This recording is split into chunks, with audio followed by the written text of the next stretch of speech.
$39.95. Limited quantities. Half down today. If you can't afford to swing the entire $39.95, $1,997.50 down today, will reserve one of these $18.99 for you in MS63 condition. This is extraordinary. To give you an idea, again, if you're new to numismatics, how extraordinary this is, I opened the presentation talking about the first double eagles ever struck. This is in 1849, the single most valuable coin in all of U.S. numismatics. It's valued in the tens of millions, maybe the hundreds of millions of dollars. First struck in 1849. They only struck 2 examples, folks. They only struck 2 examples. You take a look at this coin, the Avars, and this is most educational. My guess is this particular piece was the very first example struck. It was ejected from the die press, fell into the bin with the obverse facing up. The second example that was struck, the rim of that coin hit right below Liberty's cheek there at 8 o'clock in the field. Those are called reading marks. Again, they're really heavy coins. They're 25 to 30% heavier than Morgan dollars. Gold is a very soft metal, and those are typical bag marks you see on gold double eagles. Even though they only struck 2 examples, they didn't have to rattle around in bags or anything. They only struck 2 examples with reading marks that deep in the surface of the coin. At best, it's an MS63. And here, by really, truly, a miraculous circumstances, we've got this amazing small group. Got a lot of people calling in. The 1899p Liberty Double Eagle, if you've just tuned in, we rarely get something from the 19th century like this in mint-state condition. When we get Liberty Double Eagles in uncirculated mint-state condition, they're usually the later dates, like the 1904p, the 1900p. It's been many years since we've been able to offer an 1899p. They came out of a couple bags from the Great European Bancord. Extremely rare. It's truly a once-in-a-lifetime opportunity at these kinds of prices. When we have gold at, it's just been skyrocketing in value. But again, these are not bullion coins. The best part is the premium that we have on these coins is so small when you consider the rarity. There's so much upside potential in these extraordinary 1899p Liberty Double Eagles. MS62s, again, half down today for an MS62. The Smithsonian specimen is an MS62. You're getting a Smithsonian quality, half down today of only $1,747.50, and we'll reserve one of these coins for you, your name on it, we'll put it in our vault, pay the balance in 30 days. Imagine pulling this coin out and showing it to your friends. Imagine that. And then we have the MS63s. $3,995, half down today. If you can't swing the entire $39.95 today, half down of only $1,997.50, and we'll reserve one of these MS63s for you. Please call in now. This is a very, very limited time offer, folks, to get this rare date in this condition. Really, as the host of Rick's U.S. Coin Show, this is what I really love to do. This is what really makes my day, to be able to offer you an incredible double eagle that I know is truly exceptional for the date. At these kind of prices, this is what I love to do, folks. I hope you can take advantage of it. Thank you for watching this presentation here on Rick's U.S. Coin Show. But please, stay tuned. We have another great presentation coming right up.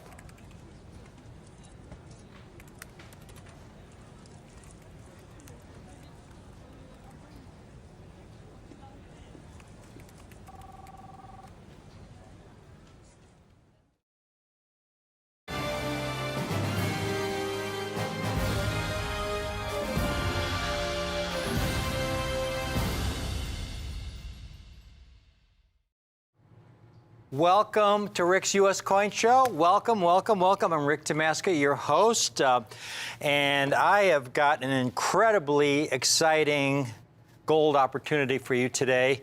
That's the good news. The bad news is I have real limited quantities of this coin. They're in mint state condition, folks, and they're Smithsonian quality. These coins are equal or superior to the example in the Smithsonian. Now, the Smithsonian has the finest collection of United States coins in the world. In fact, they own what is considered the single most valuable coin in all of U.S. numismatics. It's the first double eagle ever struck. This is the only surviving example. It's in the Smithsonian. It's in 1849. This is the first time they ever struck a double eagle. Up to that point, the largest gold coin was a $10 gold piece that they called the Eagle. The Eagle was just about a half an ounce of gold. It was then that they discovered gold in California in 1848. So now our country had this abundance of gold, and they were able to strike an even larger gold coin, which was of incredible help to the banking system because it allowed the banks to make those larger transactions that much easier if they had double eagles to work with instead of eagles. So the Mint began striking the double eagle, and they had a couple of these that they struck in 1849. It was called the double eagle because it was twice the size of the eagle with about an ounce of gold. They're large, heavy coins. A double eagle, folks, I have a couple right here. Well, they're a little bit smaller in diameter than a Morgan dollar. A Morgan dollar is a very large silver coin. They're a little bit smaller in diameter than a Morgan dollar. They're about 25 to 30% heavier than a Morgan dollar. Because again, this is about a full ounce, close to a full ounce of gold in a double eagle. The examples I have today, folks, are from the 19th century, and I have them in MS-62 and MS-63 condition. We have a limited quantity of these. I've got, I think, 15 of each on display right now. The total we have is around 70 coins. The Smithsonian example is an MS-62. Take a look at these, MS-62 and an MS-63. For comparison, I also have an MS-60 that we can show the viewers so they can see the difference. Now, when we're talking about MS-60, 62, 63, if you're new to United States coin collecting, those numbers are meaningless. So let me explain in about 30 seconds what that all means. Coins are graded on a 70-point grading system. It's called the Sheldon grading system. From a low of 1, which is a heavily worn coin where you can barely read the date, to a high of 70, which represents perfection. There are no gold double eagles in MS-70 or MS-69 or even MS-68. MS-60 is the lowest mint state grade. It represents a coin that has never been in circulation. Anything below an MS-60 is a coin that's been in circulation. MS-60 is a coin that's never been in circulation, but it has an abundance of bag marks and abrasions because of the process of minting the coins. These coins were struck for commerce, folks. You have to understand that they were struck, ejected from the coin press into a bin where they abraded with other coins. Again, these are really heavy coins. Gold is a very soft metal. And from there, they would go through coin counting machines. They would be dumped into bags and then shipped to banks throughout the country. During that process, they're abrading them with one another. Even though it was never in circulation, you could see a lot of abrasions over the surface of the coin. Now, that is a superior grade, though, for a Liberty double eagle, because typically, again, because of the weight of these coins, they're usually gouged and dinged to a degree where they're not even gradable. Here, for example, is a 1903 that I have in my hand. And we're going to rotate it around, and you could see, look at the deep gouge in Liberty's jaw there. If you sent this to a grading service, they'd call it damaged. Here's another example that I have, a 1907. This is the last year of the Liberty Double Eagle series, 1907. Because in 1907, they changed the design to the St. Gaudens. 1907 is the last year they struck the Liberty Double Eagle, and you can see another deep gouge there in the upper cheekbone of Liberty. Not even gradable. This is your typical Liberty Double Eagle that has survived to this day. Now, when you're looking at an MS-62 grade in 63, let's take a look at a couple examples that we have here, folks. You'll notice a noticeable difference. MS-62 is an exceptional grade. Again, the example in the Smithsonian is MS-62. So the 62s you see here are Smithsonian quality. This is a rare date. You look at this coin, folks. This is an incredible quality for an 1899 Liberty Double Eagle. I mean, only the lightest abrasions on the surface of this coin. And the reverse is, I mean, really fully gem. It's spectacular. And then we have the MS-63, 1 grade point higher, superior to the Smithsonian specimen. These are graded by either NGC or PCGS, the 2 leading grading services in the country. Look at this coin, folks. To find a coin with so few marks is amazing. And again, when you compare it to an MS-60, you can see the difference. This is a mid-state coin, but it's what you would typically expect to find in a gradable Liberty Double Eagle. Again, for a Liberty Double Eagle, MS-60 is an exceptional grade. There are so few that have survived in mid-state condition. To give you an idea of how rare these coins are, I made a little chart of some of the Double Eagles that we have offered over the last 6-7 years. And I have them ranked from some of the most common issues to some of the rarest issues that we've been able to offer. In the St. Gaudens series, the most common issue is the 1924P. They've certified around 300,000 examples at PCGS. These are PCGS population totals, of which almost 50,000 are MS-65 gem quality. And you go down the chart there. Now, one of the dates I really love is that 1907P, first year of issue of the St. Gaudens series. Only around 17,500 certified in all grades and about 2,500 in MS-65. And then you get to the Liberty series. Now, there is one date that is the most common in the series, the 1904P. That's the one date when you find a Liberty Double Eagle. There's a good chance, if you see them at coin shows or if you go into a coin shop, if they have a Liberty Double Eagle, there's a really good chance that it's going to be a 1904P. And you could see there, the total certified, right, just by PCGS alone, almost 200,000 coins, of which 5,600 are MS-65s, which is a very, very high grade for a Liberty Double Eagle. And then you have the second most common date, the 1900P. It's almost 4 times rare. But then look at the 1899 Ps. Only 19,000 coins.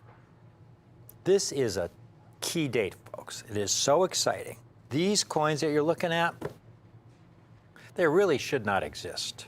Let me repeat that. These 1899 Ps in MS-62 and MS-63 really should not exist.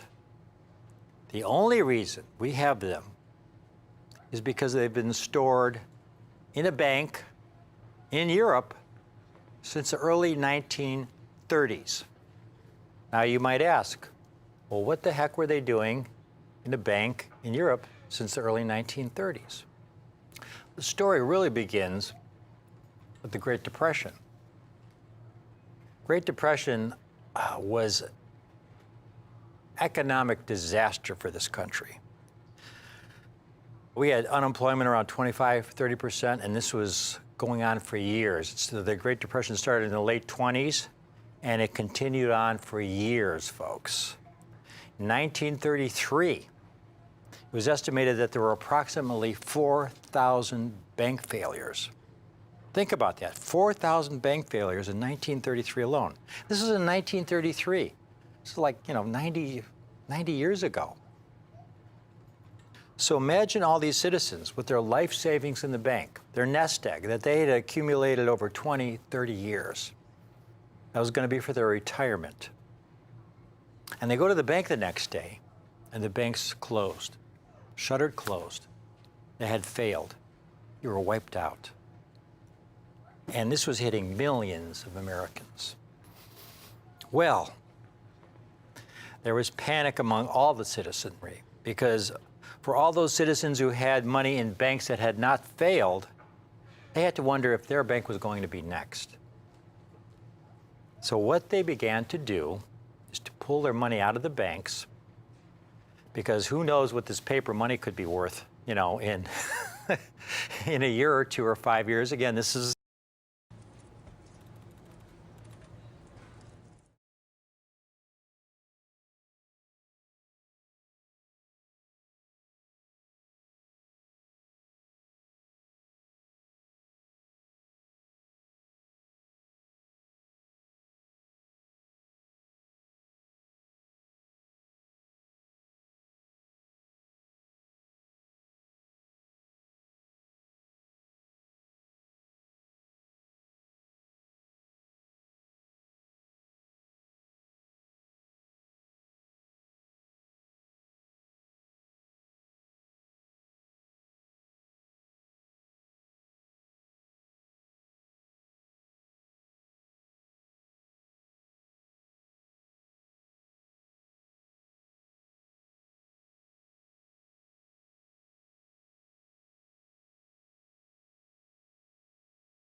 Hello, everybody. Welcome to Rare Collectibles TV. I'm James Gerstel. The reason why I'm so excited is because we have the final coin in the American Silver Eagle series, the American Silver Eagle dollar. You know the coin, one of the most beautiful coins ever, first struck in 1986, part of the Ronald Reagan legacy when he was president. But here it is. We have come to the very end of the program. This proof Silver Eagle, struck at San Francisco, is the very last issue with that classic John Mercanti heraldic eagle reverse that first appeared on this silver dollar in 1986. Can you believe it? 2021 will no longer have John Mercanti's unbelievable heraldic eagle reverse. It's being retired. This proof Silver Eagle is the very last coin. So I hope you watch our show, because here on Rare Collectibles TV, we're not just going to give you the very last one and leave you adrift. We will help you build the entire collection either in one fell swoop or a little bit at a time. That's what we do. We are here for the collector. Now, here is the ultimate. Guys, we're right in the middle. We're right in the thick of the very last issue. Right now, it's happening. I want to tell you that this coin went on sale at the U.S. Mint literally moments ago. This is a pre-sale. There's so much to this coin. Number one, notice that it's the first day of issue. When it comes to certified coins, if you want the ultimate, you want that label right there. First of all, it is the last American Silver Eagle dollar to bear the Mercanti reverse, and this one is struck at San Francisco. And unlike the 2020 W, it has a cap on the mintage of 200,000. It's first day of issue. Now, you ask any collector, the ultimate designation on a label, it's not early release, it is first day of issue. So this coin, having just been released, folks, this is a pre-sale, and I want to show you what you are getting.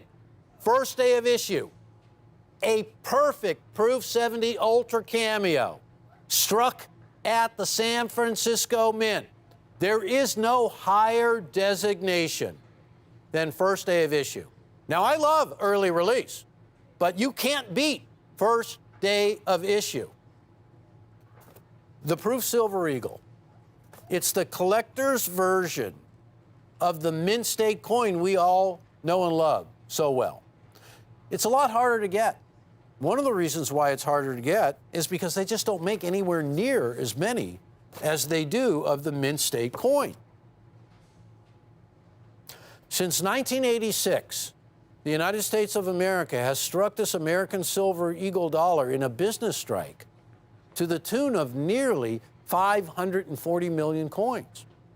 The proofs, on the other hand, which have been struck since 1986, have been issued in far, far smaller quantities. In fact, the whole entire program, there are only 24 million coins. Now, they did skip 2009 because of a silver shortage that year. Not only are the Proof American Silver Eagles produced in minuscule quantities compared to the regular issues, it goes through a completely different striking process. For the business strikes, the coins are fed into a high-speed press, and thousands, literally, are struck at a time. But when you look at the striking process for these proof coins, it's a completely different method of striking. Number one, a die engraver selects the finest examples of these dies. Those dies are taken and they're brought to a special room where they are polished and engraved to produce the ultimate example of this silver dollar. Because this silver dollar will be struck a minimum of 2 times under very heavy and high pressure, unlike the business strikes. The rims are higher, and the detail of this coin just jumps off the surface. That special striking is good for 15 to 20 examples. And then the coining press is shut down, the dies are removed, and a new pair of dies are installed. And the striking process begins again for a very limited amount of coins. Now, what we're living this year is an unprecedented slowdown, in fact, a shutdown of the United States Mint. Because of the difficulties we all have gone through for 2020, there has been no production at the U.S. Mint. So the coin that you are looking at right now is the very last issue of this American silver dollar before it's retired forever. And a new design for the reverse will take place. This is the final issue, and we're able to offer it in the ultimate version. Ladies and gentlemen, $229 a coin. $229 per coin. This is the ultimate version of the most popular silver dollar in the world today. The largest silver dollar of the U.S. Mint ever struck. Do you realize this coin is bigger than a Morgan dollar? It also features the Renaissance design of the original Walking Liberty half dollar from 1916. Adolph A. Wyman designed that obverse, and it was groundbreaking. It was the first representation of an allegorical, a figure of liberty, kind of mythical, ever to grace a coin. Its design has been known as the ultimate in numismatic design on silver. The reverse, that was contributed by just the 12th chief engraver of the U.S. Mint, John Mercanti. These coins are totally perfect. And a third party has agreed that every one of these coins will be absolutely perfect. And there's a lot of intensive grading. In fact, there's 3 people who grade each coin. So you get the ultimate in accuracy, and in this instance, you get the first day of issue, the highest grade attainable, a proof 70, the highest designation of mirror and contrast, known as cameo. In this case, ultra cameo. When you take a look by year, it really illustrates how many collectors there are of these coins.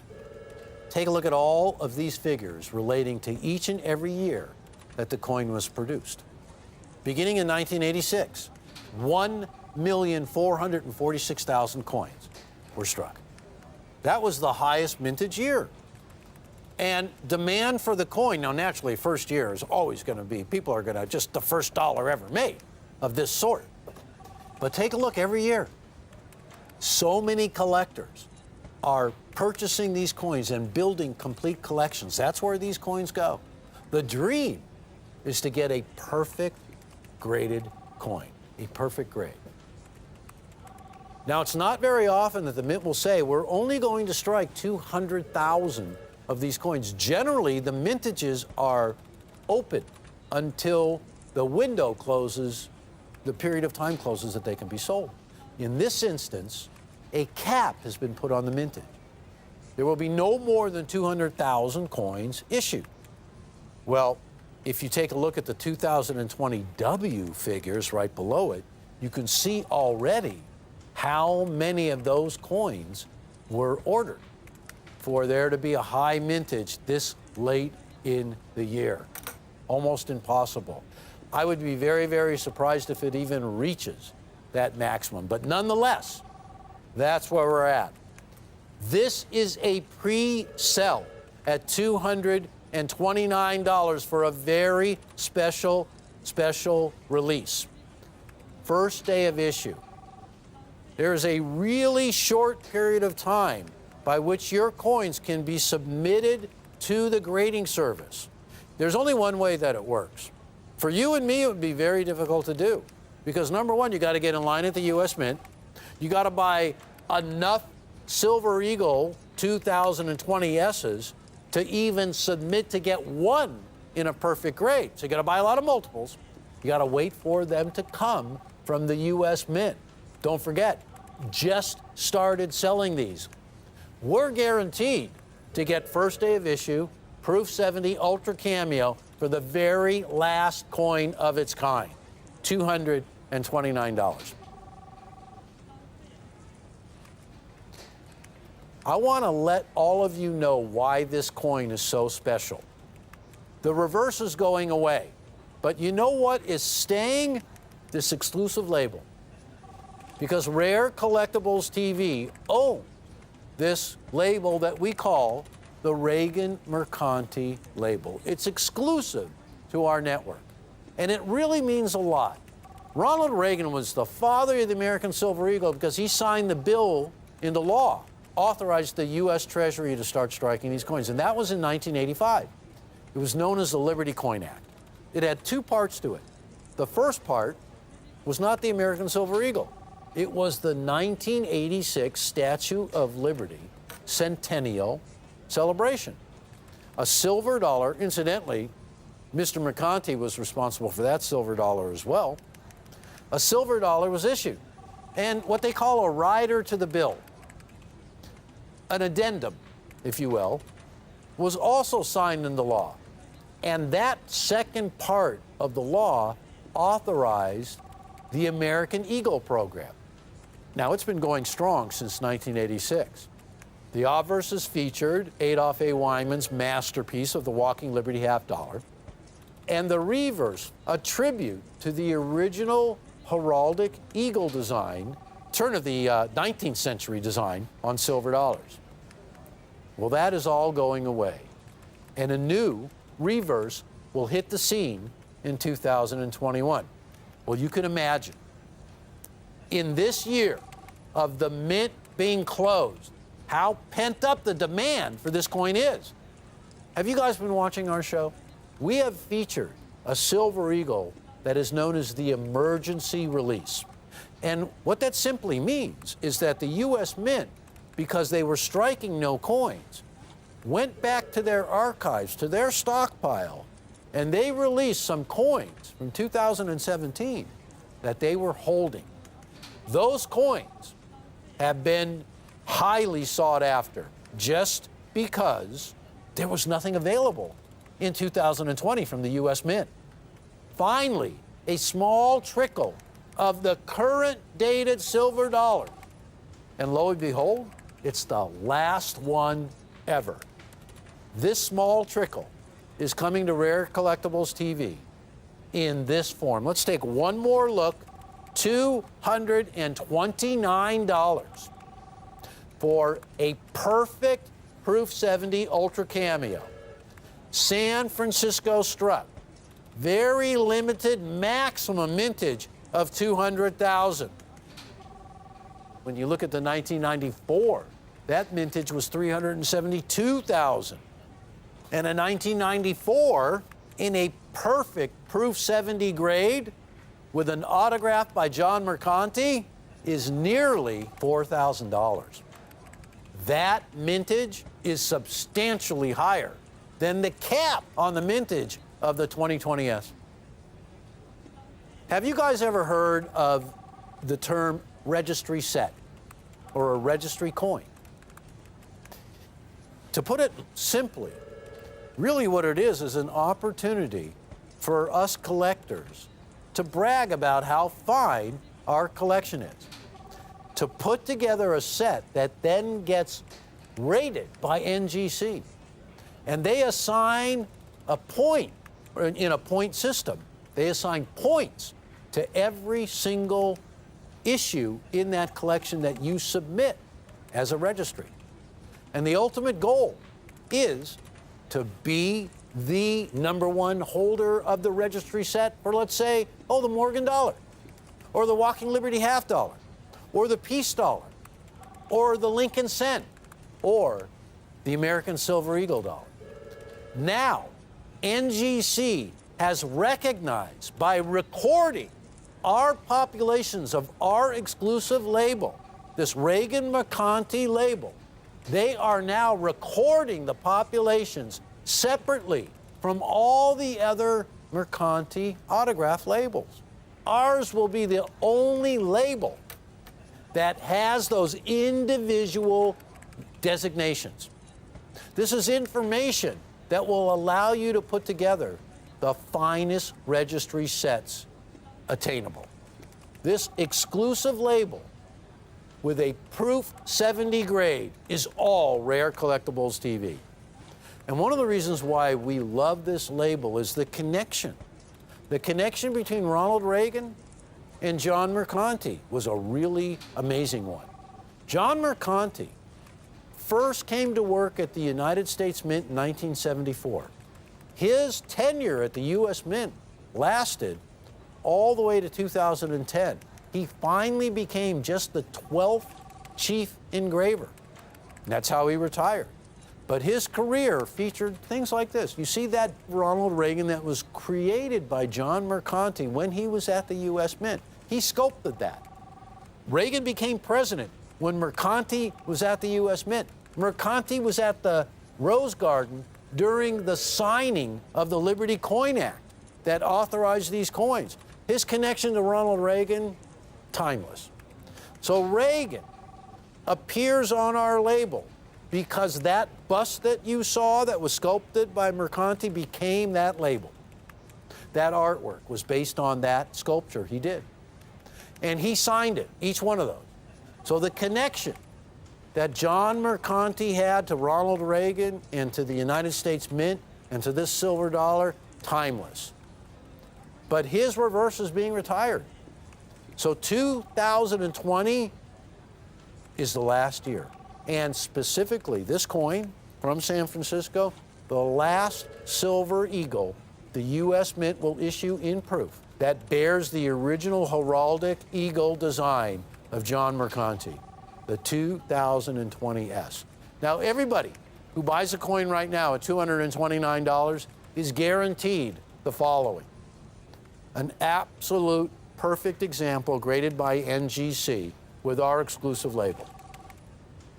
Guarantee, absolutely, of this coin being the last proof silver dollar of its kind. There will never be another one.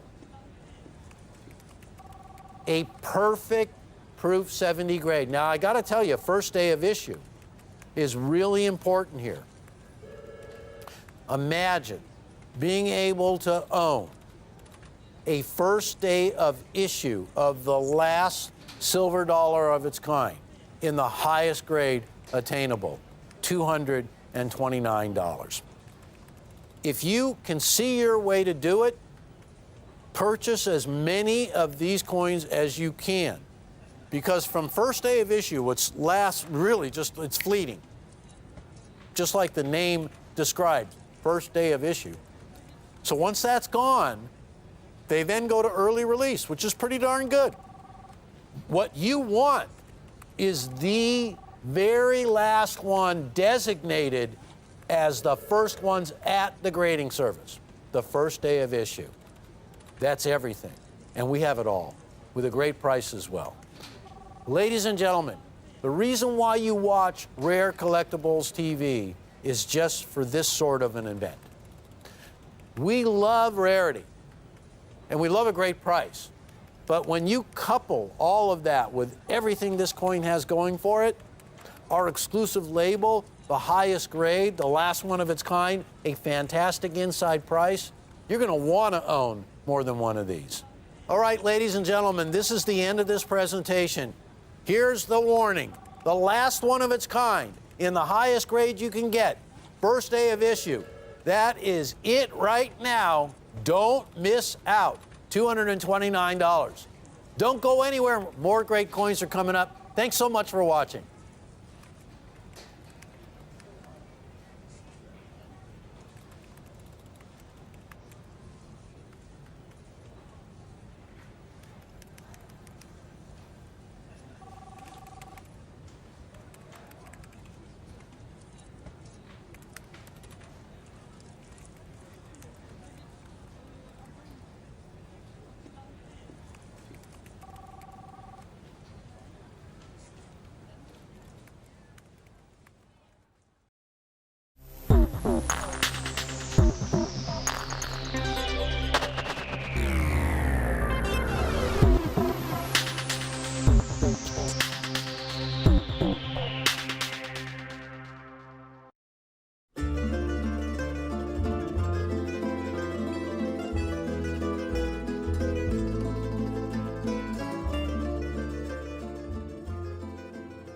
Gold double eagles. I have been most fortunate to handle many of the most desirable United States rare coins over the past decades, and placing these treasures with fellow collectors who love and appreciate these gems as much as I do. I know my gold double eagles. Here's one. This is an 1896. It's a proof. It's the finest known 1896 proof double eagle. This, if it ever came out to the market, could be $1 million coin. All the PCGS graded proof double eagles, this is the highest graded example for the entire series. And in fact, we have a client who has the #1 ranked set, #1 ranked proof double eagle set, gold double eagle set on the NGC registry. It's the Everest collection.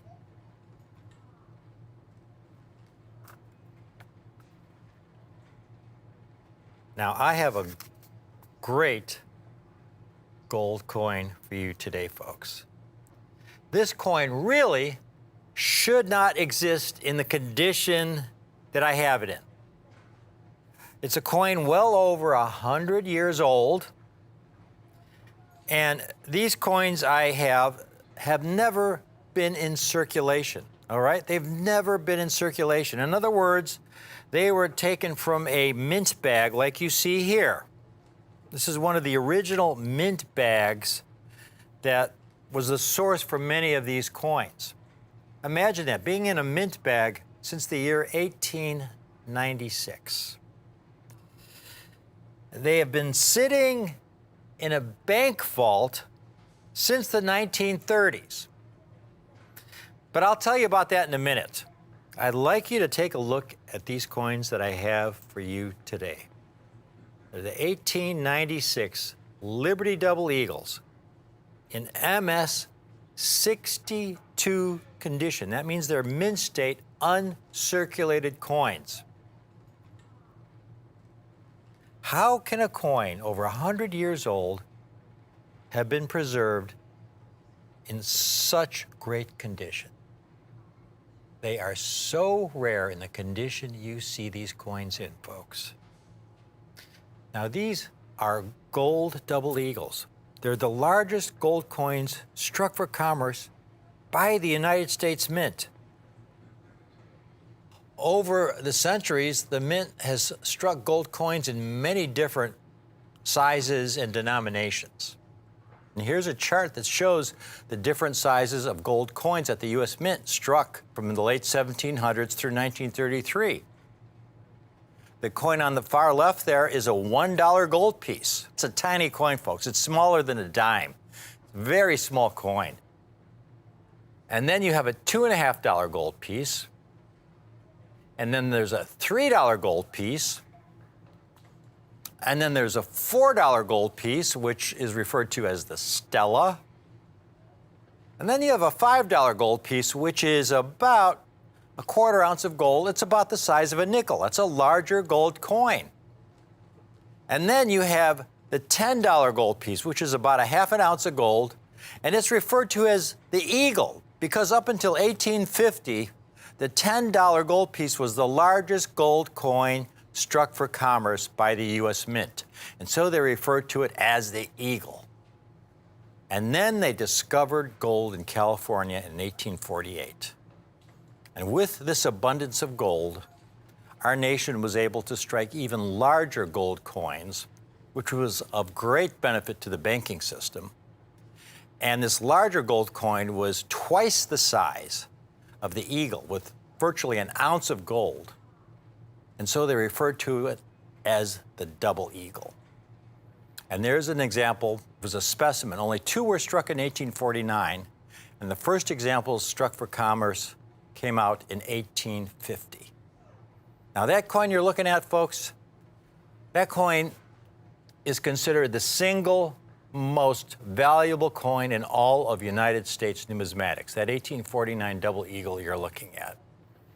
It's valued in the tens of millions, perhaps hundreds of millions of dollars.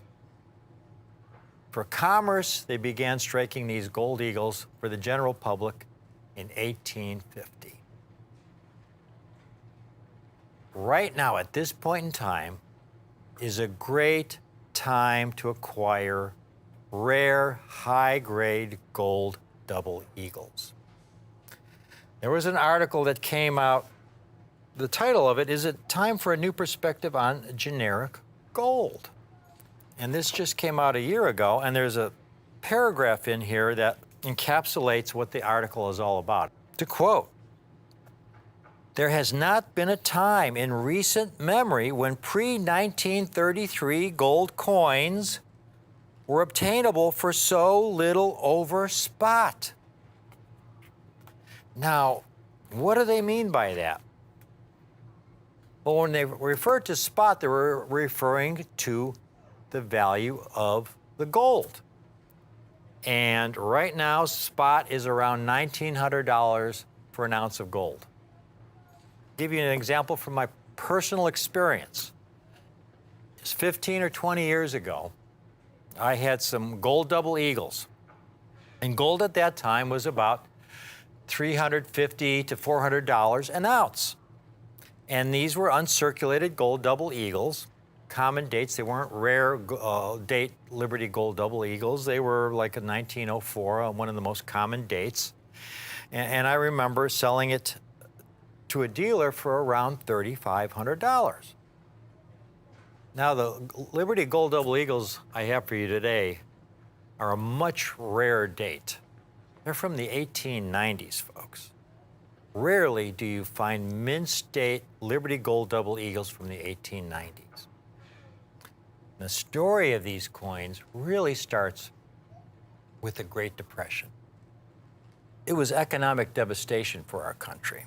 In 1933 alone, folks, it was estimated that there were 4,000 bank failures in 1933 alone.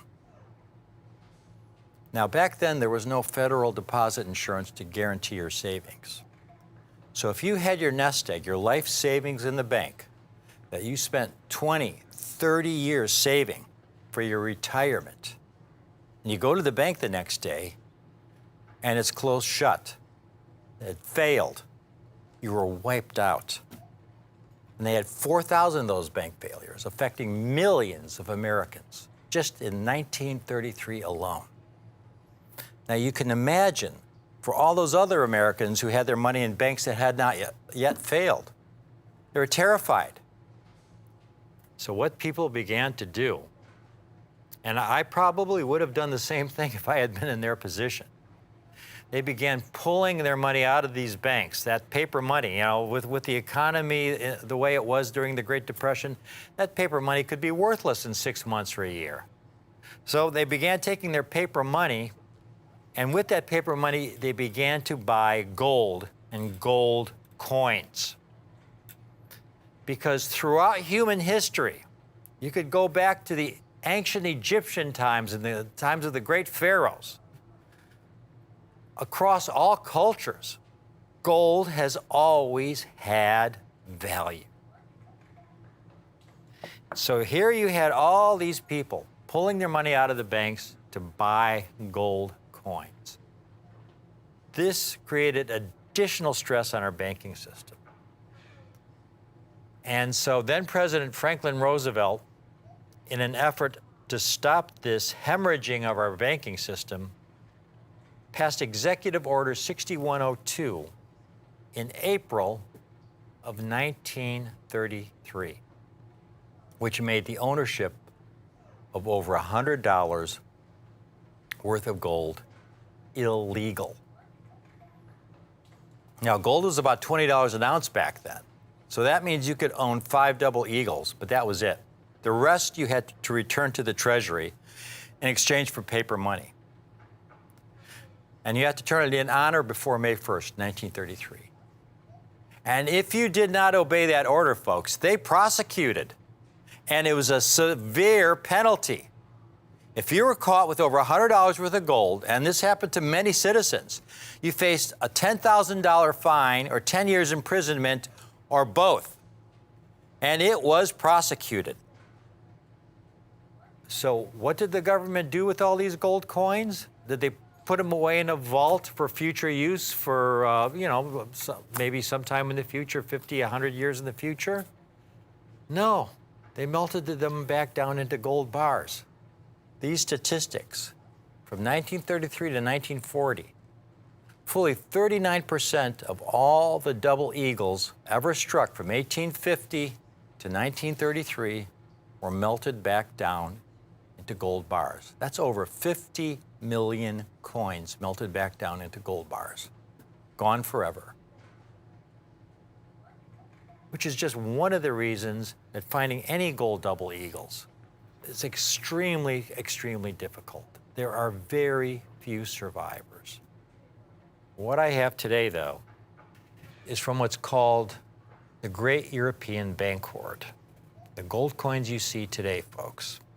The Great European Bank Hoard was a solution to a problem that all these American citizens faced back in 1933.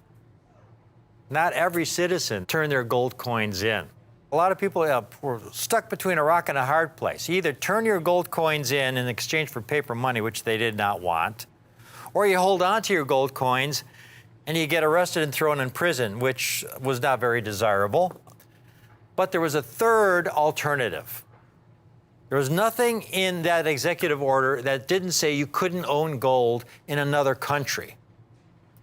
And so you had a lot of citizens and institutions who proceeded to take gold coins and to ship them to banks in Europe for safekeeping in the early 1930s. In bags, just like you see here. This is one of the original bags from what we call the Great European Bank Hoard. Now, most of the gold coins, folks, shipped to these European banks were of the more recent vintage. Again, remember, this is happening in the early 1930s. So most of the gold coins were struck in the 1900s. A lot of them were St. Gaudens double eagles, which were the most recently struck gold coins. Rarely do you see any coins prior to 1900, like we have today. And you certainly don't see them in Mint State 62. Coins are graded on what we call the Sheldon grading scale. It goes from a low of 1, which is the lowest possible grade. That's a coin that's very heavily worn, where you can barely read the date, to a high of 70, which represents perfection under high magnification. Only the most modern coins, proof coins and mint state coins struck by the U.S. Mint today over the last 20, 30 years ever grade 70, when they have advanced technologies that allow them to strike perfect coins. There are no Liberty double eagles, folks, that grade MS-70 or even MS-69 or even MS-68. MS-62 is a coin that was never in circulation, with very, very minimal bag marks. It somehow has survived the process of striking the coin. Again, these were large, heavy coins struck for commerce. They didn't receive any kind of special treatment. These heavy coins, 25% heavier than a Morgan dollar, were struck in the die press, ejected into a bin. They would go through coin counting machines. They would get dumped into bags and get shipped to banks throughout the country.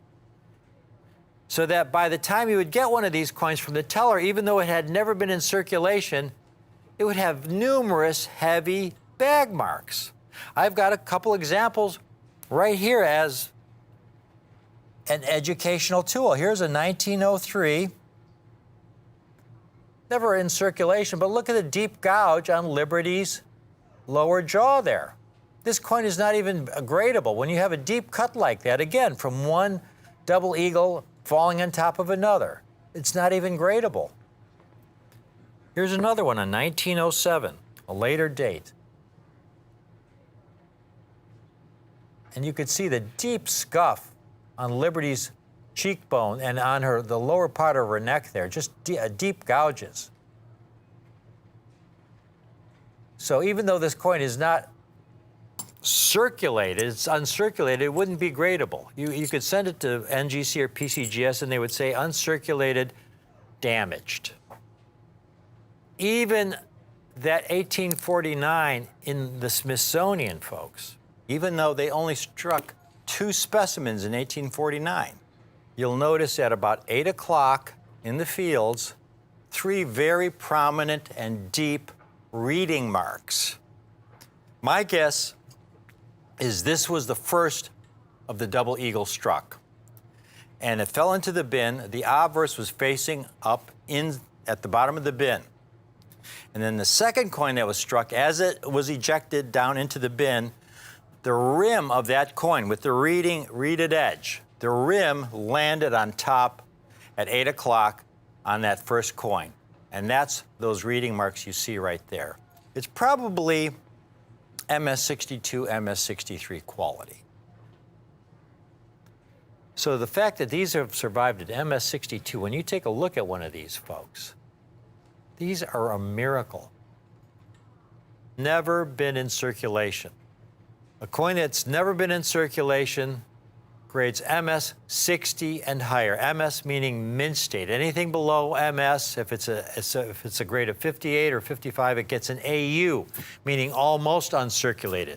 These are mint state, and they're mint state 62, meaning they're uncirculated with very minimal bag marks. Now, folks, if you go to the Smithsonian, they have the greatest collection of United States coins in the world. And you look at their Liberty Double Eagle collection. 1896P in the Smithsonian is an MS-61. It's a beautiful mint state uncirculated specimen, but it's not as high quality as the MS-62 coins that I have for you today. And we have over 100 of them. These are among the finest examples from these bags from the great European bank hoard. They're graded by either NGC or PCGS. These are the leading grading service companies in the world, the most respected. This guarantees you that the grade of the coins is what it says on the holder. You take a look at one of these, folks. Pre-1900, in this condition, with so few marks, just the faintest, lightest abrasion on the high points on her cheek, no gouges, no digs. This is extraordinary condition. And I'm going to have a chart that'll help you see exactly how rare these coins are. Look at the reverse. It's so beautiful, mint condition. In God we trust. United States of America, $20. This is magnificent. And folks, again, this is the perfect time to acquire one of these rarities. For never have the premiums for such a rare numismatic coin be as low as they are today at this point in time. When we get good fortune, when we get a deal of something like this, Liberty Double Eagles, and it's a rarer date, but we get them at what's essentially a common date price, we pass our good fortune on to you. Our cost is based on our price. Take a look at these, folks. Here you've got a coin, the 1896P, only 4,256 examples certified by PCGS in mint state 62. The Smithsonian specimen is an MS-61. These are not $10,000 or $9,000. Again, gold is around $1,900 to $2,000 an ounce. That means these, in gold value alone, these coins have just about $2,000 worth of gold. There was a time when you would be paying 10 times the gold value for a common date, and these are rare dates, where you'd be paying $20,000, $25,000, $30,000. Folks, I have these coins for under $4,000 a coin. I have them for under $3,500 a coin. $3,195. Call in now. We were incredibly fortunate. We have just over 100 examples in MS62 condition. This is a hoard, a collection of 1896Ps, extremely rare, that we will never be able to offer again, not in this quantity. And for all of you who are watching, who are saying, I'd love to take advantage of this deal, but I can't swing the entire amount today, we'd like to make this available to everyone watching who wants to take advantage of this truly once-in-a-lifetime opportunity. We have a 2-payment option. So all you have to do, call in, put half down today of $1,597.50, and we will hold one of these coins for you. And that's so very, very important because these go very quickly, folks. We've had so many instances where individuals have held off, and they've called in a week or two later to try and acquire one of these rare coins, and we'd have to tell them, we're sorry, we're sold out. We can't replace them at those prices anymore. So you put half down today, and we'll hold one of these for you with your name on it, and you pay the balance in 30 days of $1,597.50. And you will own a Liberty Gold Double Eagle pre-1900 in extraordinary MS62 condition. Folks, this is not Smithsonian quality. This is superior to the Smithsonian example. And it's only $31.95. You can't go wrong on this. You know, again, when you look at the fact that gold is $1,900 to $2,000 an ounce, you're getting a rare date like this, take a look at how rare these coins are. I've assembled a population chart that compares some of the double eagles we've offered over the last several years. Now, the upper part of the chart are St. Gaudens double eagles. And I've included those so that you'll see that, again, a lot of the double eagles coming out of the European Bank Hoard were St. Gaudens double eagles. And because they were of more recent vintage, they tended to grade much higher. So you look at the 1924P, for example, they've certified over 300,000 examples, 44,000 in 6.2, but 50,000 in 6.5. That's a very high number compared to the Liberty double eagles.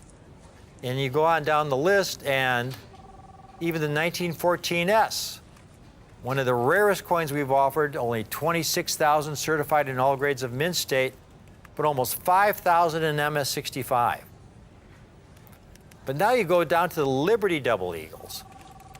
Now, by far, the most common Liberty double eagle is the 1904P. That was the one date that was found in abundance. They had bags and bags of 04Ps in the great European Bank Hoard. And around 200,000 have been certified by PCGS, of which 64,000 were MS62s, and about 5,600 were MS65s. There isn't a close second. When you find a Liberty double eagle in uncirculated condition, there's about a 35–40% chance that it's going to be a 1904P. And when you consider that there's about 150 different dates and mint marks in the Liberty double eagle series, that gives you an idea of how rare some of these other coins are. The second most common date, 1900P, but it's a distant second. And you go on down the list, and you see that once you get into the 1890s, how very, very rare these coins are. And then you get to the 1896P. Only 8,900 total in all grades, of which only 4,256 were MS62, and only 7 in MS65. The only comps I could find were for the 1904P in MS62 condition. 20, 30 times easier to locate in mint state 62 than an 1896P. And this coin is almost $3,900. That's what it sold for in auction. A coin that's much easier to locate. And you locate a Liberty double eagle in 6.2 condition, it's probably going to be an 04P. Here's one, a dealer with 100% positive rating. $4,200 for an MS-62. Here's another dealer with a 100% positive rating. $4,200 for an MS-62. Here's another dealer with 100% positive feedback. $5,400 for an MS-62. Again, this is the 1904P. By far the most common date, the least valuable in the Liberty Double Eagle series. We've got one final comp, 1904, 100% positive feedback. I would call this an outlier. This is above where the market is. This individual is asking $7,000 for his MS-62. The 1896P and MS-62 is so difficult to find, but $31.95. This is what you're getting. Something you will not find on another show, or at your local coin shop, or at your local coin show. I want to help you put this in perspective. Please take a look at this chart here that compares this 1896P to some very rare Morgan dollars. The rarest of all is the 1893S, and you have the 1889CC. Those are among the rarest Morgan dollars. An 1893S, folks, in AU condition would cost you somewhere between $50,000 and $100,000. Okay? An 1889CC in AU condition would cost you somewhere around $20,000. It would be easier for me to fill this display stand with 1889CC Morgan dollars at $15,000, $20,000 a piece than it would be filling this display stand with 1896P Liberty Double Eagles and Mint State 62, among the finest known, for only $31.95. In fact, that last coin you see there, that last Morgan dollar, 1879CC, that coin in AU condition is a $3,000 to $4,000 coin. I could easily assemble several hundred of those, but they wouldn't be the best coin for you. And I never ever offer you a coin that you don't want to own. If you're looking at these coins and you think you might want to take advantage of it, call in now, okay? We have a limited time offer on these. We have a limited quantity. These are 1896Ps. They're not 1904Ps, folks. Or they're not on a common date St. Gaudens Double Eagle. They're from the 1890s in Mint State 62, superior to the Smithsonian specimen, for only $31.95. Please, call in now, take advantage of it. It's only here on Rare Collectibles TV. Thank you for watching.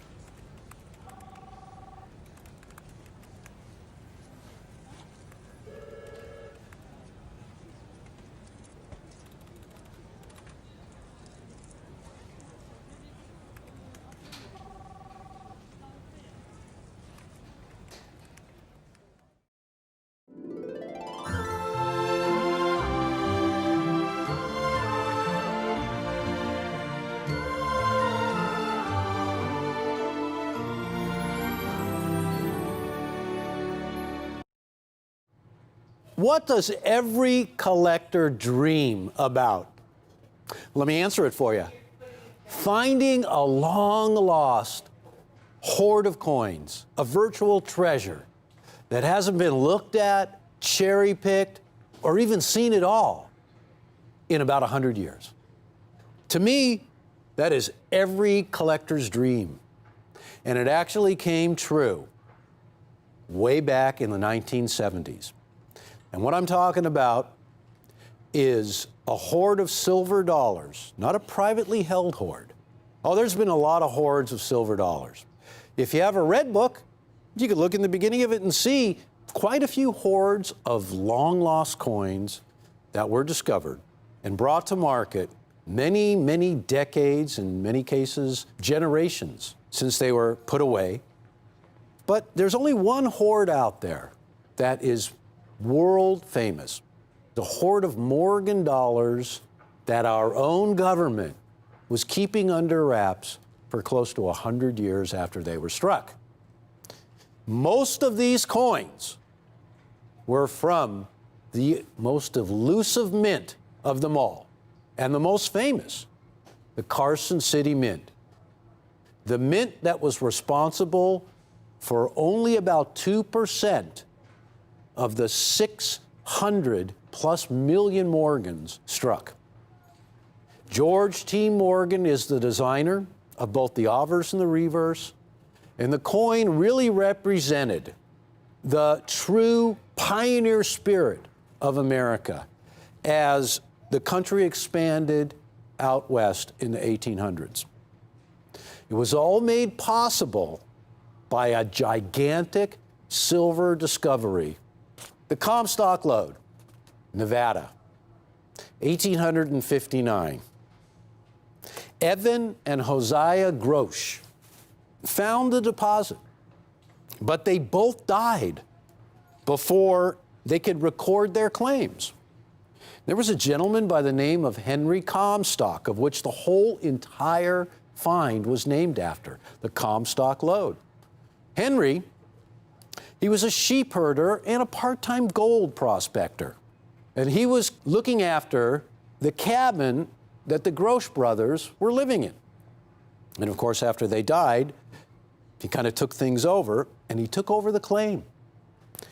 But he sold his claim within just a few weeks. He died a really poor man. He didn't realize, because he was always looking for gold. And I'm talking about Henry Comstock here. He didn't realize that this gray clayish mud that was all over the area was actually an indication of a gigantic silver deposit. Didn't realize it, sold his claim, died a poor man. Kind of ironic, because it turned out to be the largest silver strike the world had ever seen. So large was this strike of silver, this discovery of silver, that it took multiple mining companies, all working together, to dig all the shafts needed to pull this silver out of the ground. Many, many thousands of people made their way from the east part of the United States out to the far west to try to strike it rich. A lot of them stayed behind, never striking it rich, and a few did. But some of the real interesting things about the Comstock Lode, listen to this. It was in Virginia City, right next door, right there, that Samuel Clemens acquired the name Mark Twain at the age of 26, when he was working for a daily newspaper reporting on what was going on in the mines. He lamented later on that he never was able to stake a claim, and he didn't strike it rich like he had wanted. And he just happened to be in the middle of all the action. And there were other really unbelievable people there at the time. George Hearst, who later on started the Hearst Empire, he was there as well. In the 1850s and the 1860s, it was the Wild West. Saloons and gambling halls and hotels, thousands of people filling up the small space there, trying to strike it rich. That's how it all started. I just want you guys to take a look real quick, because here's a recap that's so important, all about the Morgan dollar, starting with how many were struck by all the various mints. 656 million and then some. There were melts that occurred. The Pittman Act melted almost 300 million silver dollars, and there were others afterwards. But the really interesting figure is the one down at the very bottom, 1.5%, approximate percentage of total surviving mintage certified in all uncirculated grades from mint 60 to 69 by both of the grading services. That's all of all the Morgan dollars that have ever been certified mint state, no matter what the mint state grade. And all the mints were at work. Individual output from the United States mints for the Morgan dollar between 1878 and 1921. Philadelphia was responsible for the bulk of the coinage. Notice Denver there at 20 million. It's very, very small mintage, but when you consider there was only one coin struck at Denver, one Morgan dollar in 1921. The Carson City from 1878 until 1893, when the Carson City Mint closed, wasn't even 14 million coins. The scarcest of them all is anyone from the Carson City Mint, because they're responsible for such a small fraction of the coins. Look at that, 2.14% of all the coins ever issued. During the 50s and the 60s, the 1950s and the 1960s in America, you could go to Federal Reserve banks, Treasury Department as well in Washington, D.C., and you could purchase at face value Morgan dollars. So all during the 50s and the 60s, very enterprising dealers and collectors would go to the Treasury Department and they would purchase bags that contained 1,000 coins at a time. And they would bring them out and start collecting them and going over them and learning all about the different dates and mint marks of the Morgan dollar, which up until about the 1950s or so had never been collected that way. Never thought of the great collectible that it is today.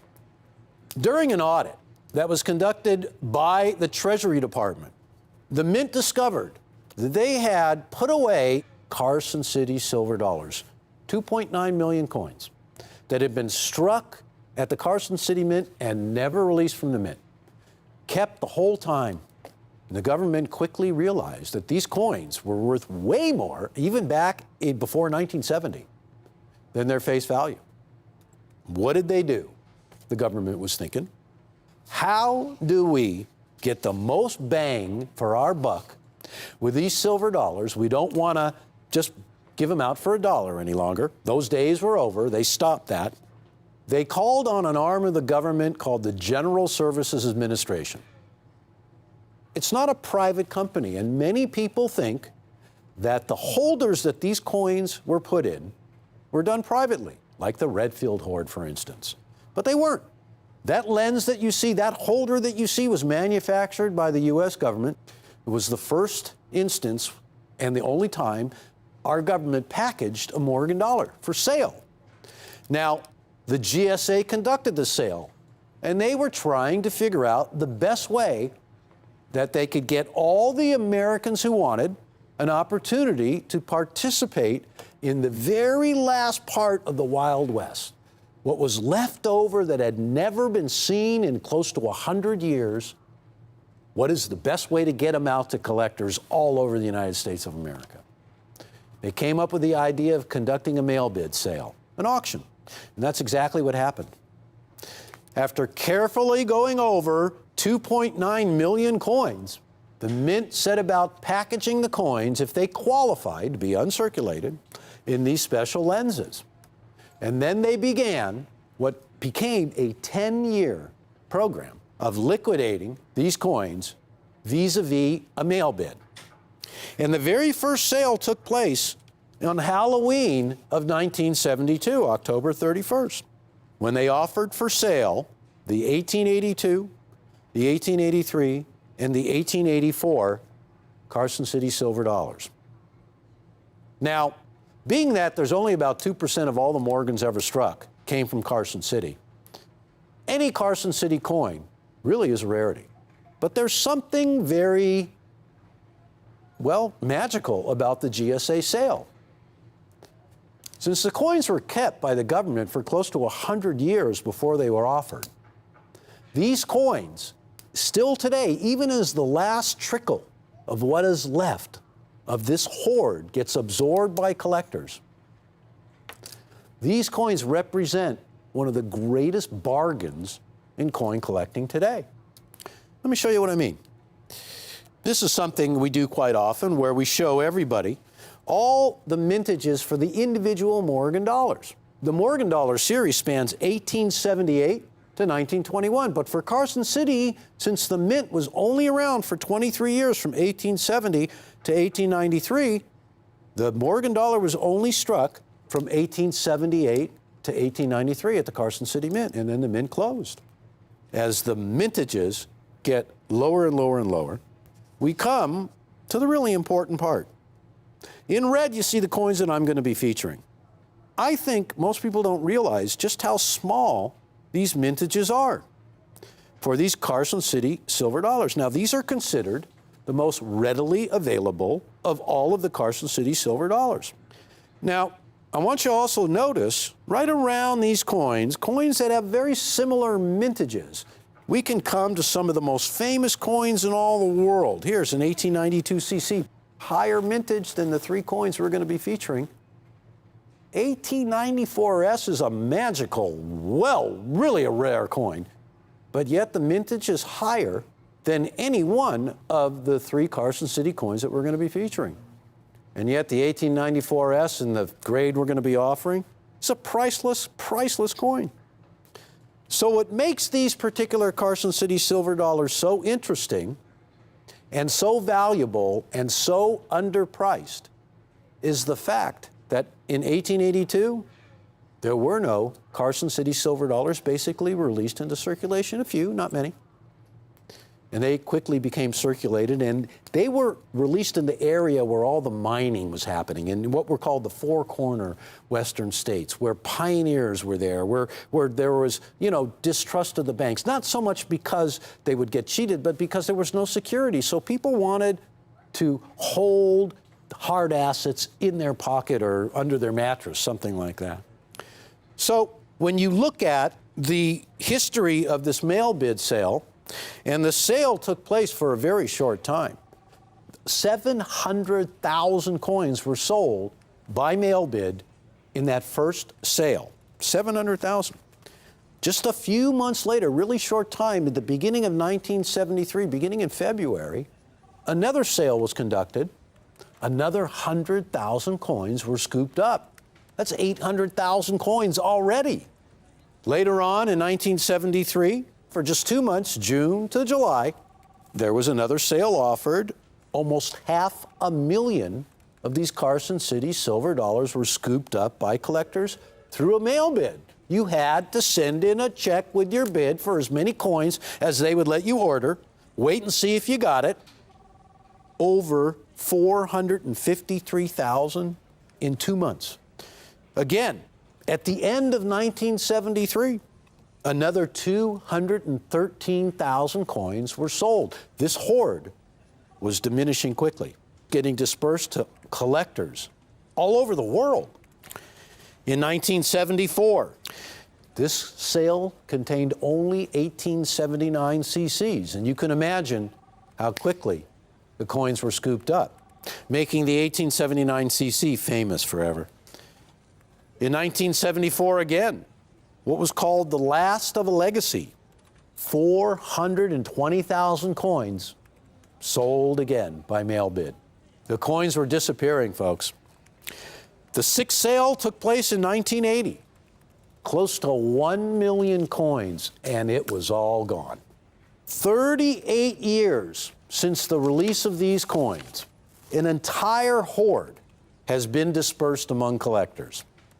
The great thing about the GSA coins as they remain today is this right here. This is the amount of coins that were discovered across the board of the Carson cities from the GSA hoard. Now, there was an 1892 and an 1893 that was discovered in the GSA hoard, but we didn't list them because there was only one of each. And I don't believe the 1889 CC is here either because there was only one of those as well. But the coins that are highlighted there, the 1882, 83, and 84, because of the amount of those coins that were left originally on the shelves, they had the largest numbers of the release. And that's one of the reasons why these particular coins today, in my opinion, represent the greatest bargain in Carson City silver dollars. Because we're going to be featuring these coins in the original government holder in a gem uncirculated grade that few of these coins will achieve. Now, the thing about these holders, folks, they are a thing of beauty. They are so conservatively graded. The cheeks are so fresh, so minus bag marks. These are the creme de la creme of the Carson City series. MS-65 Morgan dollars. So that's the original government holder. And what you're seeing right there is NGC, since 2004, has graded these coins in the original government holder. The thing about the GSA holder is most of them don't exist today because most of these coins in the early days were cracked out because they stored easier. It was a big mistake on the behalf of everybody who did it because the coins in the original government holders are proof of the pedigree of the discovery and have really, really been taken to, especially as of late, by collectors. One of the reasons why a Mint State 6.5 Carson City silver dollar is so valuable is because of the percent in Mint State 6.5 that will grade. Few Carson City silver dollars will grade higher. Yes, there are higher grades, but there are very few. Around 1 million of each, little over, was struck. The total graded by NGC was 40,865, all the way across the board, circulated coins and uncirculated coins. The amount that NGC has graded in Mint State 6.5 of each one of those is not even 1% of the total mintage. The rarity of these coins, I think, is ignored today.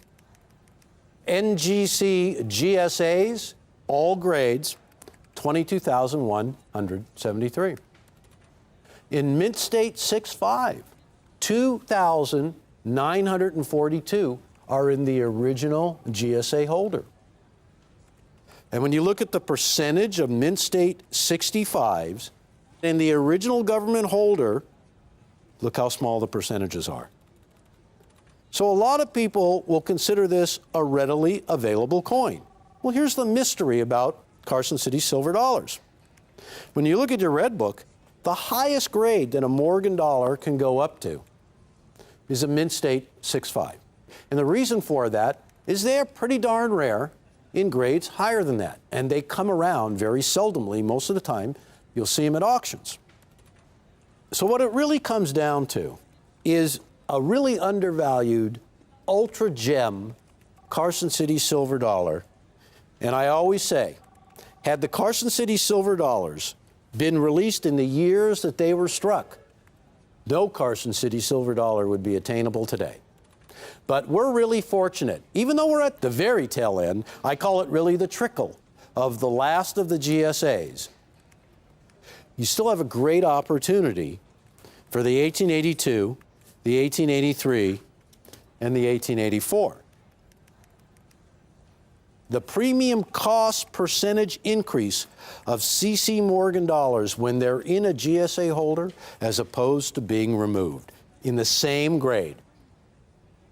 The 1878 in a GSA holder, all the way across the board. Look at MS65 there. Sells at over 200% more in the GSA holder graded, as I showed you banded there, in a Mint State 6.5, over a counterpart that would be in a regular slab. Look at that coin brought. Almost $8,000. 7,600. Here's one that brought almost $5,300. That's the power of the pedigree, of being recognized as being part of that great numismatic hoard. And many of the other coins will follow suit in MS65. Now the coins in red, they actually sell for the smallest premium over their counterparts who are not in a GSA holder. And the way I figure it, what I want are these pedigreed coins in their GSA holder at one of the ultimate gem grades, separating them from all the others where I can buy them and you can buy them at about the same amount as a regular issue in Mint State 6.5.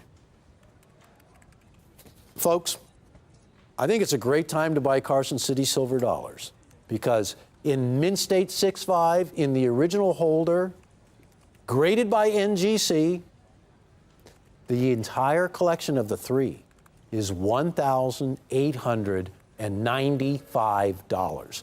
$1,895.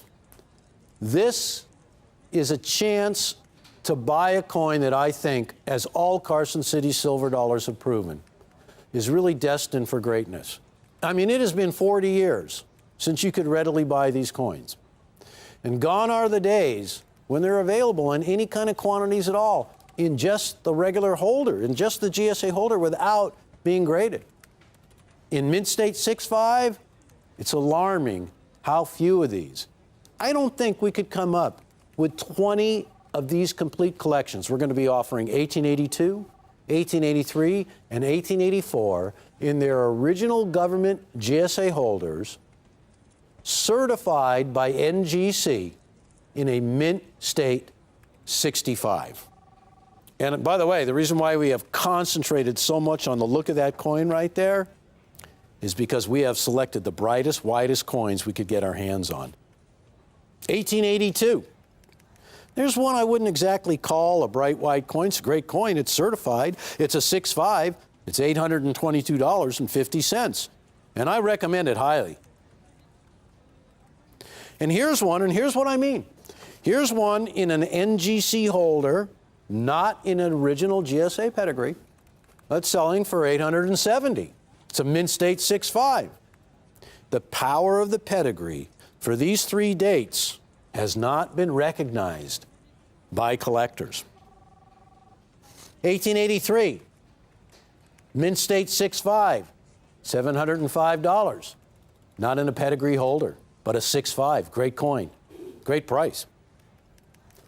There's another 1883 CC, a Mint State 6.5, not in the pedigree holder, $825. One of my favorite years of the 1800s for Carson City dollars is the 1884, because it has a really low mintage. It's very much akin to the 1882. Well, here's an 1884. It says high grade gem. It's almost $1,300 for one coin, not in a GSA holder. Here's another 1884 CC, selling for $825.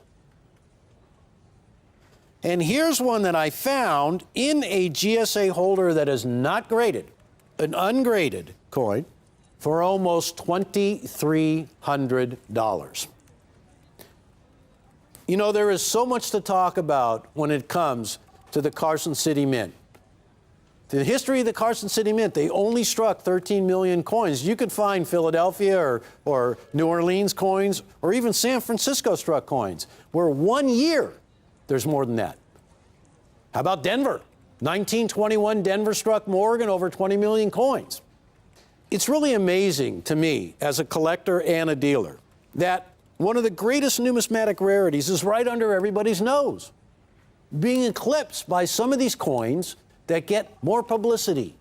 The coins that are under the radar, in my opinion, these 1882s, 1883s, and 1884s, I don't know, maybe the other coins have capped out.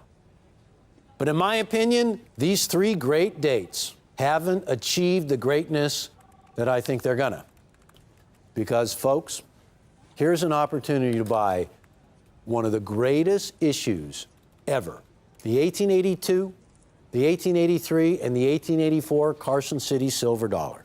You add up the mintage of these 3 years, and they're about the same mintage together as an 1884S. Now, I point that out because each coin individually has a third of the mintage of the 1884S, which is one of the great rarities of coins. And the reason for that, there aren't any coins around. That particular coin, 1884S, was released in 1884, and they've all disappeared. These coins have been in these holders since the United States government put them in the 1960s and early 1970s. They have never been removed. They're sonically sealed. They're part of the legend of the Carson City Mint and part of the legend of the great expansion of America. You know, one of the things that the Comstock load did was it added to the U.S. Treasury hundreds of millions of dollars that was badly needed because we had just gotten through the Civil War. So it couldn't have come at a better time. Now, one of the things that I wanted to point out to everybody were mintages of some of the most famous coins of the Morgan Dollar series that sell for many thousands more than these coins in exactly the same grades. And yet, many of these coins have higher mintages, and I mentioned quite a few. But look at this. Here's an 1892 Carson City silver dollar. And this one happens to be a mint state 6.2. The mintage of the 1892 Carson City silver dollar is almost the same as any one of the three dates that we're featuring. And there's a coin in a mint state 6.2 because of lack of availability that is well over $2,000, and it's a mint state 6.2. I'm a lover of the Morgan dollar. And of all the Morgan dollars, my favorite coins are the ones that come from the Carson City Mint. And one of the reasons for that is because I grew up at the time when these coins were being offered. I dreamed of being able to buy some of these coins. I never did. I was too young. I look at these coins today, I look at the graded version, I look at the last remaining coins that are in the government holders that have been officially graded by a third-party grading service in a mint state 6.5 at around $630 each, $1,895. And this coin has everything. Each and every one of these has a mintage just a little bit over $1 million. There are countless Morgan dollars with mintages that are 10 times these Carson City coins that cannot be located in this grade. One of the coins that come to mind is the 1886-0. The mintage is $10,710,000 of that coin. In a mint state 6.5, I think I was checking, the last one sold for somewhere around $350,000. Now, I don't know if the 1882 or the 1883 or the 1884 will ever reach those heights, but I know one thing. It's a tenth of the mintage of some of those great rarities. So I think it has more possibility and more of a future than almost any dollar I could think of. And that was the reason why I wanted to highlight these three coins. Because everybody knows about some of the illustrious coins from the Carson City collection that are no longer available. But did you know that a lot of those coins have much higher mintages? 1878 CC, where the mintage is 2.2 million. So when you talk about a coin with such a low mintage that's no longer in the marketplace and one of the highest grades attainable for $1,895 for the three coins, I think we're really approaching coin nirvana. It's being able to have access to that long-lost hoard and cherry-pick the coins yourself and pick out the ones you want. And that's what we've got here today. I really appreciate you sticking with me during this presentation. And I want to thank all of you for watching Rick's U.S. Coin Show and Rare Collectibles TV. And don't forget, the ultimate in a Carson City silver dollar can be found in the dates of 1882 through 1884 in mint state 6.5 for $1,895. Thank you for watching.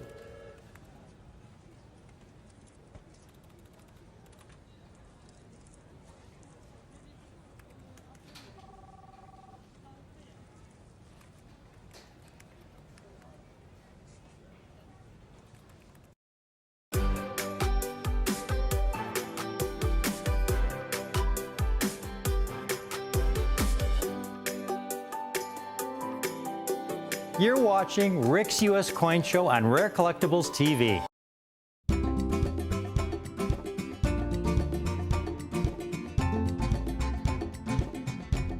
Welcome back to Rick's U.S. Coin Show. So happy you're tuning in today, folks, because I have got a cherry picker special for you.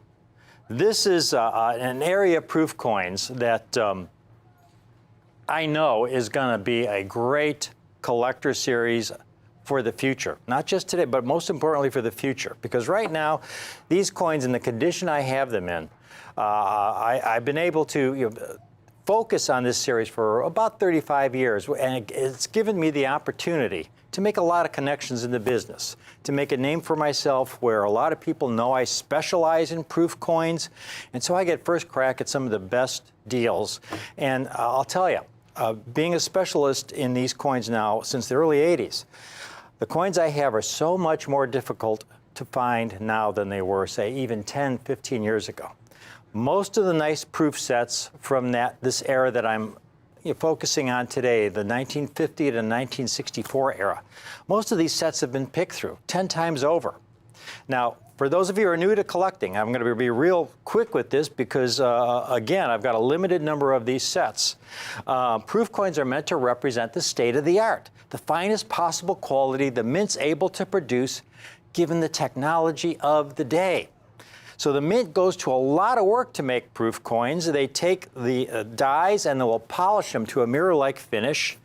And then they will give the coin blanks a kind of polishing treatment as well. They'll feed them into the die at a slower rate and strike them at least twice under higher pressure to bring out every possible detail of the design.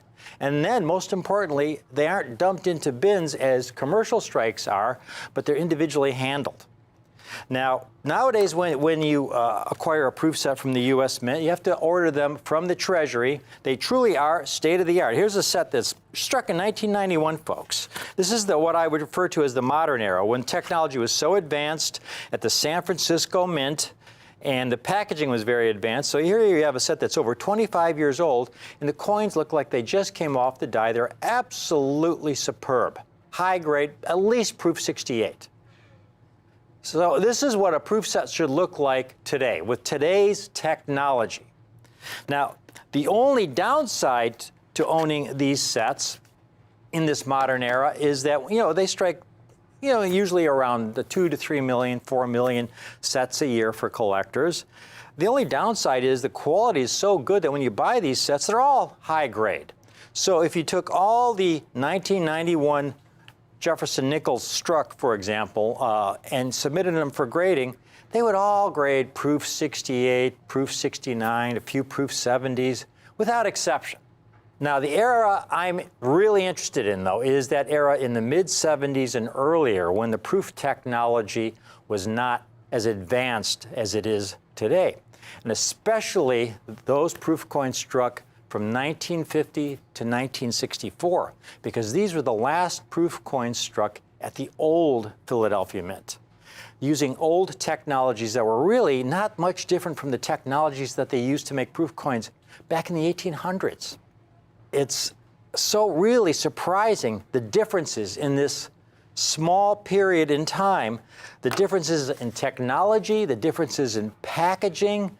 Here's the last year of a Philadelphia issue proof set. It's 1964, and they came in these envelopes. This is an original envelope with the shipping label. They shipped it third-class insured mail. And you take your set out, and I left this coin in the set, the $50, just so you could see that coins actually did come like this, folks, from the Philadelphia Mint back in this era. Their quality control back then was not like it was today. So you see, the quality was really spotty, no pun intended. And the other thing is the cellophane packaging. You see, it's pliable. So in other words, imagine this set, in the envelope going third-class mail, snail mail. This cellophane is always rubbing against the surface of the coin, which creates friction, which creates very light little scratches, what we call hairlines on the coin, which lowers the grade of the coin. So it's very rare that you get high-grade proofs from this era when they were struck at the Philadelphia Mint. And then on top of it all, you get this set, folks, and you open it up, and you're expecting the state-of-the-art, right? You're expecting this state-of-the-art, something. The very first coins I ever bought as a kid, when I was 10 years old, as a kid, when I started collecting, was a set of proof coins, a 1962 proof set I went to my local coin shop, saved up my lawnmower money, bought a 62 proof set for $7, right? Because I like the idea of getting perfection. But in this era. I mean, it was so, this is so typical. It's so typical because of the poor technology, the poor quality control, the poor packaging. And then on top of it all, to add insult to injury, now you've seen this set. This is from the U.S. Mint. Okay, you got this little letter with every set, and I have to read this once in a while for our newer viewers. Your U.S. proof coins have been carefully inspected and then sealed in a transparent envelope. This package was designed to prevent or delay tarnishing and discoloration. Nevertheless, sooner or later, tarnishing may occur. Care in handling and storing will help to prolong the newly minted luster of the coins. Heat and direct sunlight are especially harmful. Please do not ask us to make exchanges or adjustments. If there should appear what may seem to you a defect or scratch on a coin, it is no doubt a crease in the packaging material. We tell you this to save us both unnecessary correspondence. This is from the Superintendent of the U.S. Mint. Well, what are you going to do? What I have today, folks, are some of the finest proof Jefferson nickels. The last years of the Philadelphia Mint, proof condition, proof 68. And this is part of a collection. Many of these came from a collection. You may be familiar with Harry the Hoarder.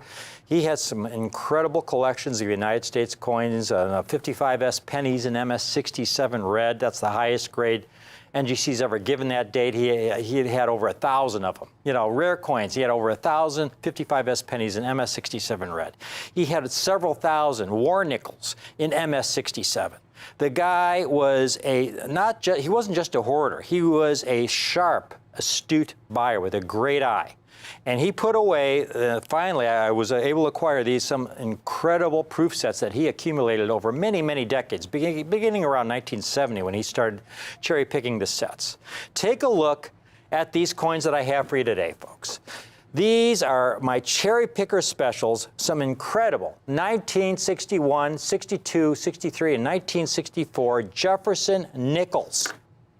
The highest grade these dates have ever received from NGC is proof 69. You look at one of these, you don't see any spots, any unattractive haze or toning.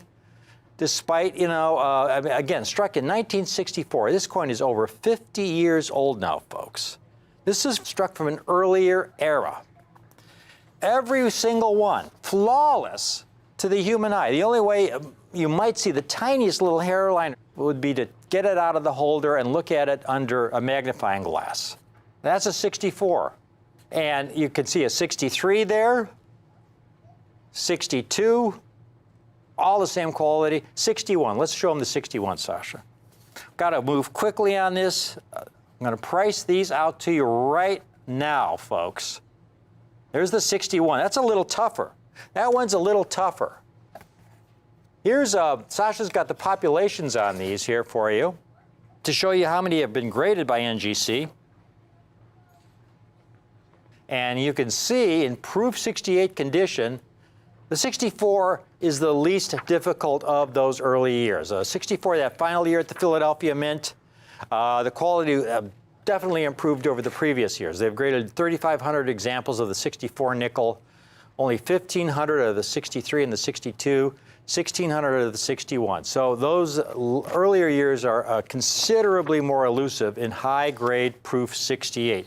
Now, understandably, the dealers want, nice premiums for these coins. Here's a 1964 in proof 67, folks. Not proof 68 like I'm offering, but proof 67, $40. Here's a 1962. Again, proof 67, not proof 68 like I'm offering. You go from 6.7 to 6.8, you usually at least double or triple the value, the price of the coin. These are 6.7s you're seeing comps of, $99. Here's a 1963 in proof 67, $59.50 or $60. Again, proof 67s. Let's price these out. That first coin you saw, the 1964. If you want a 1964 in proof 68, call in now. This is a cherry picker special.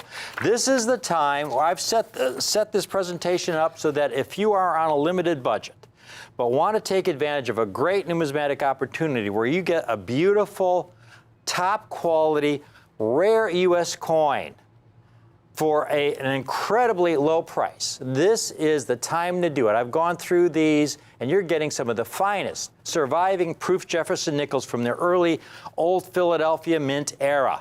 This 1964 you're looking at, folks, worth 6/7s going for $40, $50. You'd expect to see 6/8s for around $100.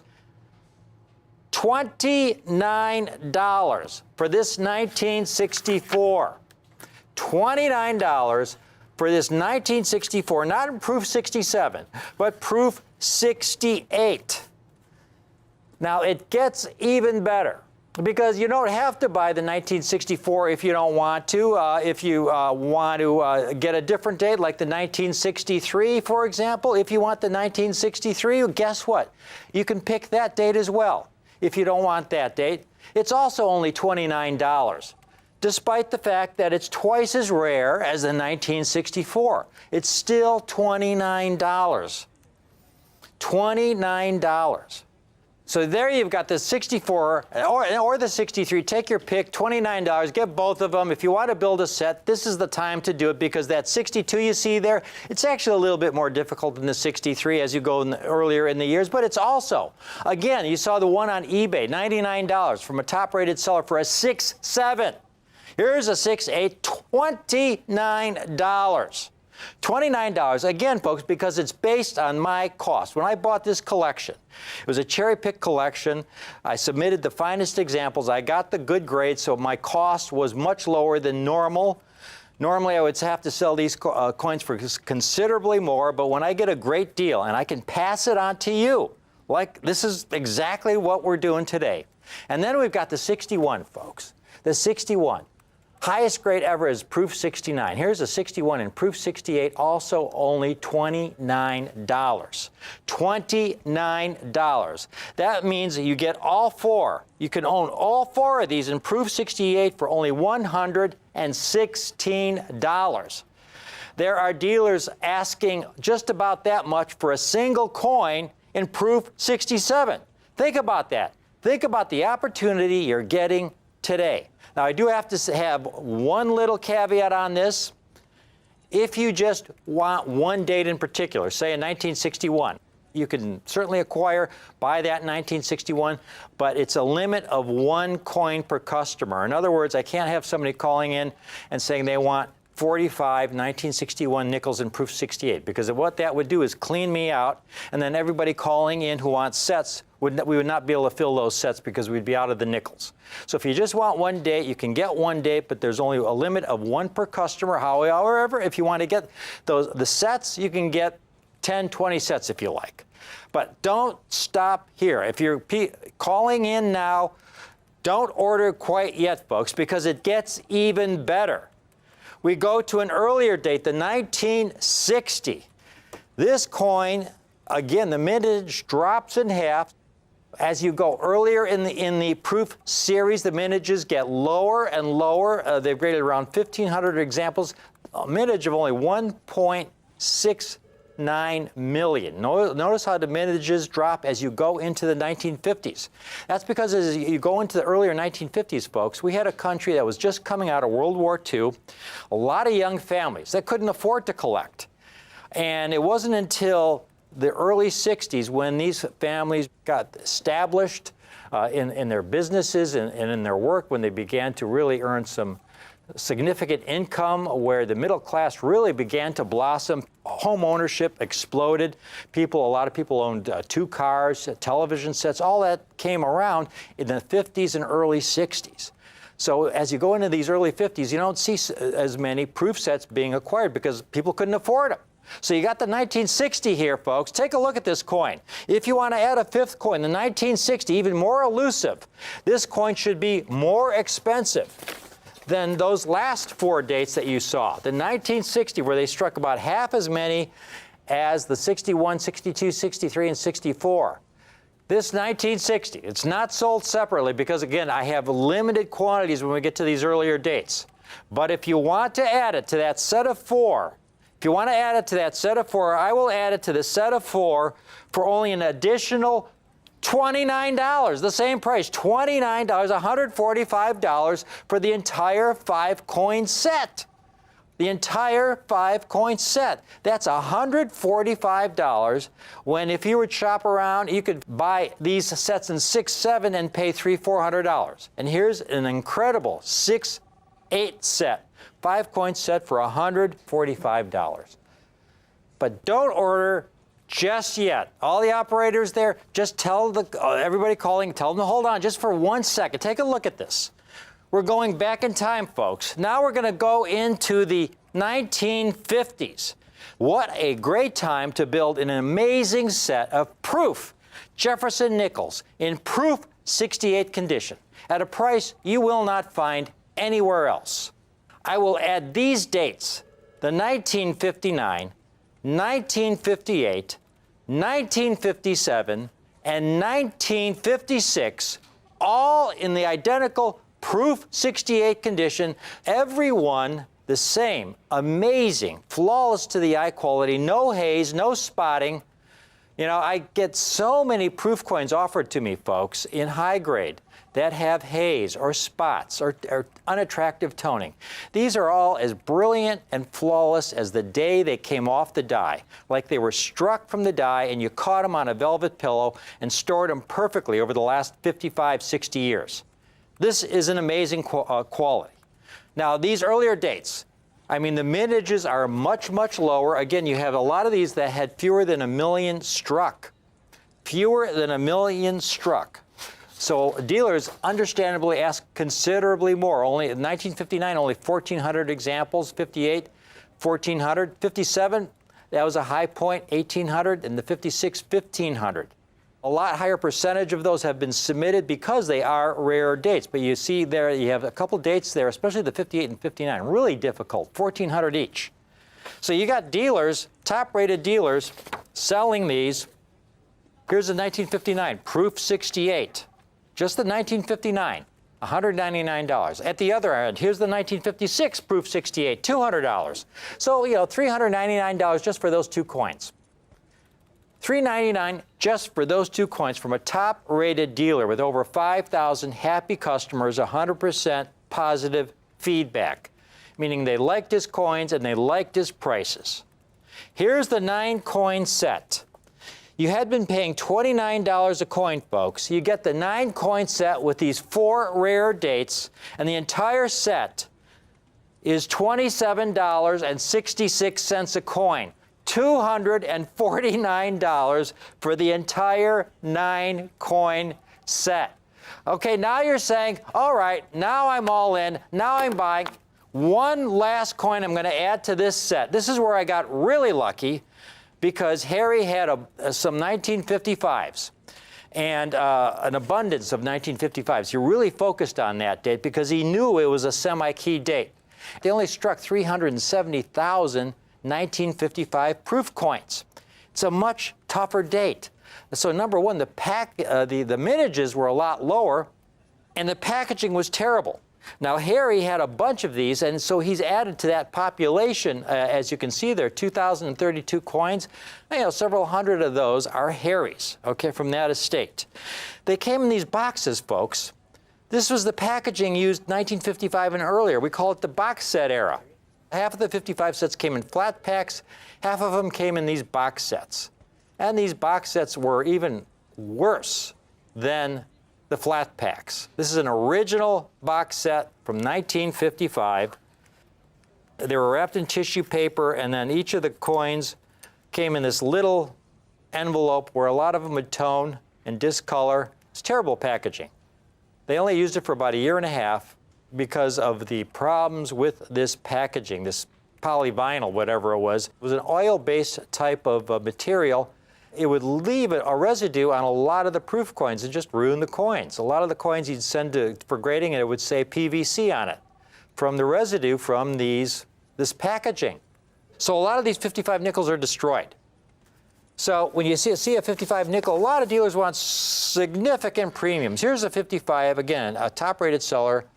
Proof 68, $275. I'm adding the 55. Get the entire set, folks. The entire set. I'm adding the 1955 for only an additional $30, the entire 10-coin set for $279. Call in now while I'm able to offer this incredible special. $279, that's $27.90 a coin for Proof 68 Jefferson nickels. If you were to find a superb Proof Jefferson nickel, submit it to NGC for grading. It's going to cost you about $25. They're going to send it back to your registered mail. That's going to be over $20. The cost of the coin, your cost is going to be over $50 a coin if you do this yourself.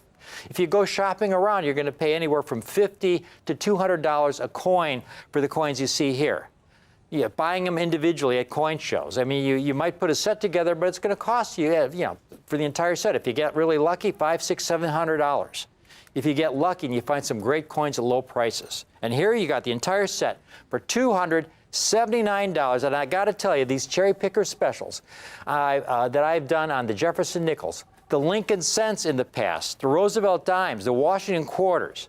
I have sold out on a lot of these sets, especially the early dates. When I first offered them, I had to, and I was really upfront that I had limited quantities of them. We sold out on a lot of them, and so I'm ending up having to, because I was sold out, having to raise the prices on many of the dates, which means I have to adjust the cost on the sets that I had offered just a month and a half ago. Expect to see the same thing with these sets you see here today for only $279. Call in now if you want 3 sets, you want 4 sets, I can offer you 4 sets while I have them. This is an incredible cherry picker special you will not find anyplace else but here on Rick's U.S. Coin Show. Think another 2 sets of 10. Thank you very much. Think about this. You're getting incredible eye appeal. Proof coins, incredible eye appeal, incredible quality. Great rarity. Great rarity. 10 coin set. The last 10 coins struck in Proof at the Philadelphia Mint, the last 10 Jefferson nickels in Proof for only $27.90 a coin. I hope you're able to get at least one of these. If you've got 3 kids, get 1 for each of your kids. Okay? Have them put it away. It's a great way to start collecting. This is a perfect set for the collector of the future. From Sasha and I, thanks for watching this Cherry Picker special. But stay tuned, because I've got a nice little presentation coming right up.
Jefferson nickels,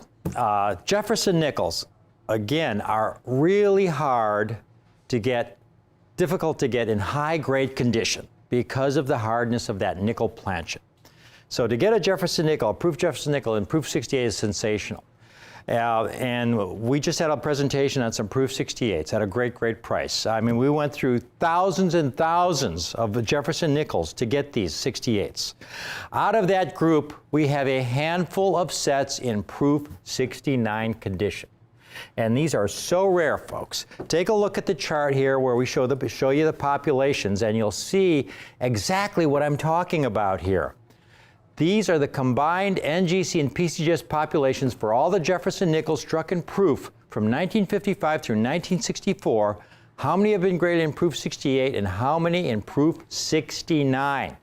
And you can see some of those years. The 1957, only 290 examples. The 58, only 239. 59, 258. The The 60, 254. The 1961, 193, because poor metal flow.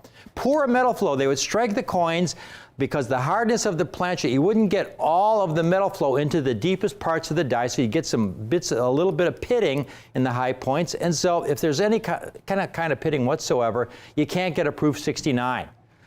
64 is the best quality. They've graded about 2,500 examples. Take a look at this set that I have for you. I only have a handful of these sets in proof 69 grade. Again, if I had to buy these already graded from a dealer or a collector, our prices would be about triple of what you're going to be offered this set at. Only a handful of these sets. Every one of these, highest grade. There are no proof 70s from this here, folks. This is the highest numeric grade from NGC or PCGS, proof 69s.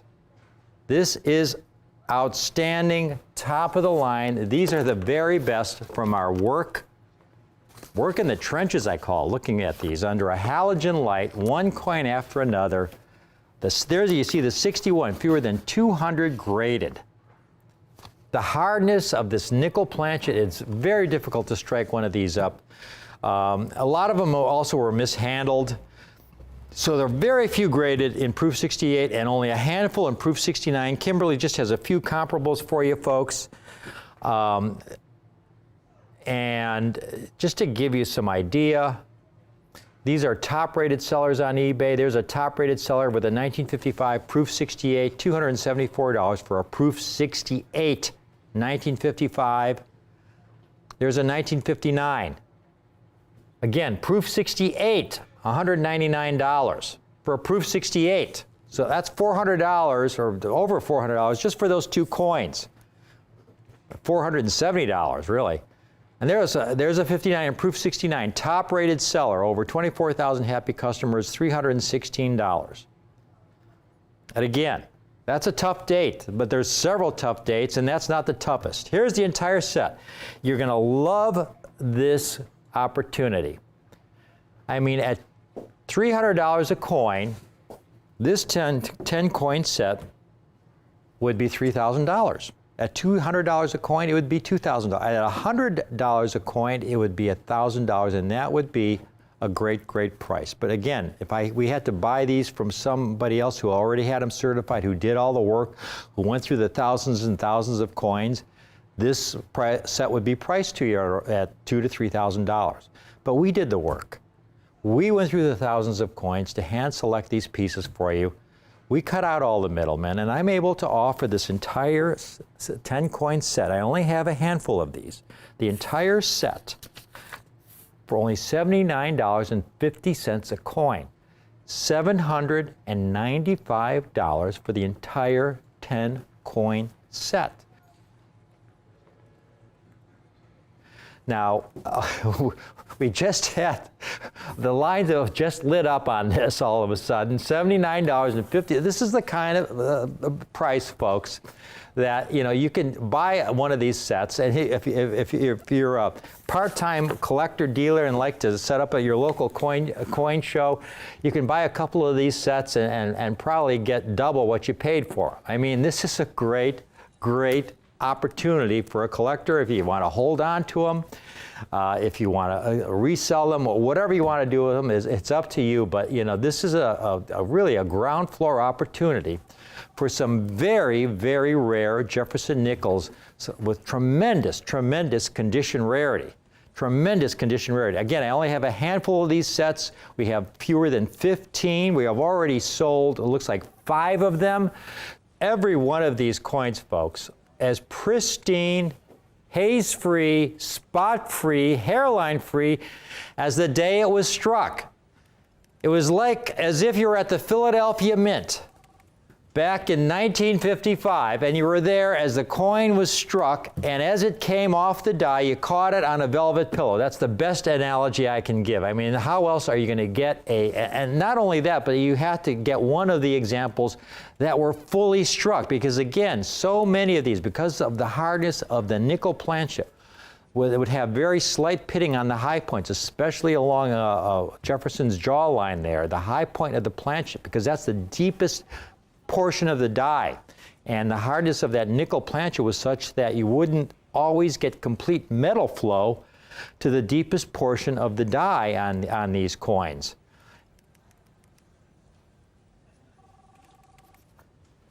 There you're looking at a 1962, only 311 graded, none higher, 1962. Let me go through the pops once more. The 1964, better quality, 1964, 2,491 graded in proof 69. That 1963 you're looking at, or you just saw 436 graded, 1962 only 311 graded. 1961, 193 coins. We cannot break any of these sets. I cannot offer individual pieces because this is all I have. If I offer an individual coin out of here, I can't offer the entire set to all the people calling in who want to take advantage of this complete set offer. The entire 10-coin set for only $795. Again, we only had to have a handful of these available. We were already sold more than half of them. So I'm going to just call it right here. We just, for the people still calling in, we have some sets still available. But thank you for watching this presentation. It's always a thrill to be able to offer this kind of ultimate quality. Beautiful eye-appealing coins of the ultimate highest quality. Very rare in this condition. For under $100 a coin, folks. I mean, you can't beat that. This is a great, great ground floor opportunity for all you collectors out there. This is a real collector special. And again, from Kim and I, thank you for watching.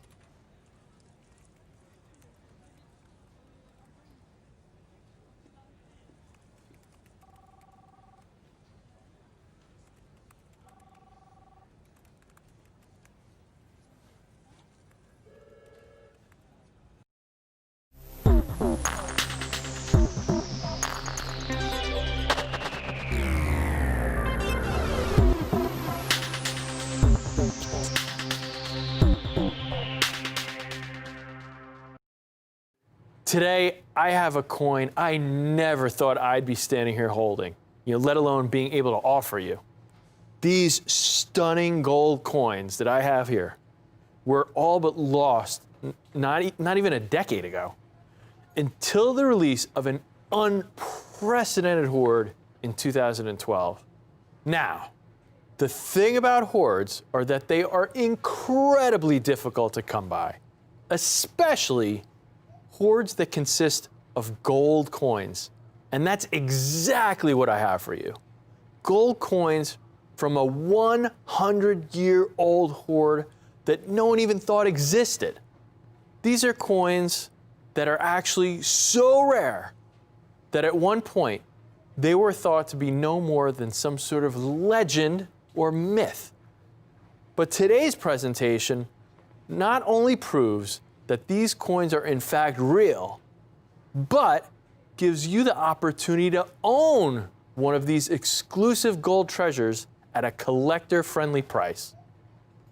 Now listen, in the United States of America, we have a long and proud tradition of stunning gold coinage, dating back to 1795.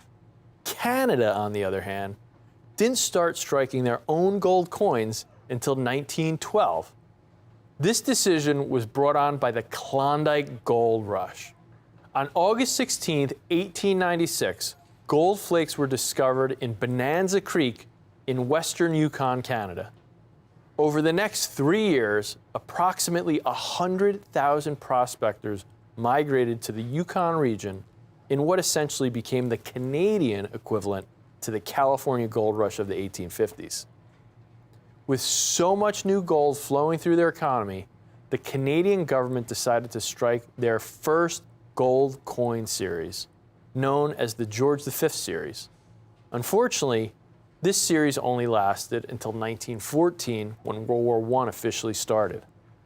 The examples we have today were struck in the final year that this iconic coin series was minted, 1914.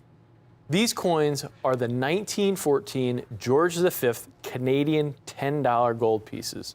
And just like our $10 gold eagle here in the United States, These coins contain just under a ½ ounce of pure gold.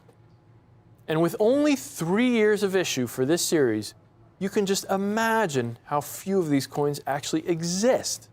To put this into perspective, the US Mint is only authorized to create a new design for a coin after it's been produced for 25 years. And in some cases, like the Lincoln Cent, a coin can be produced for over a century.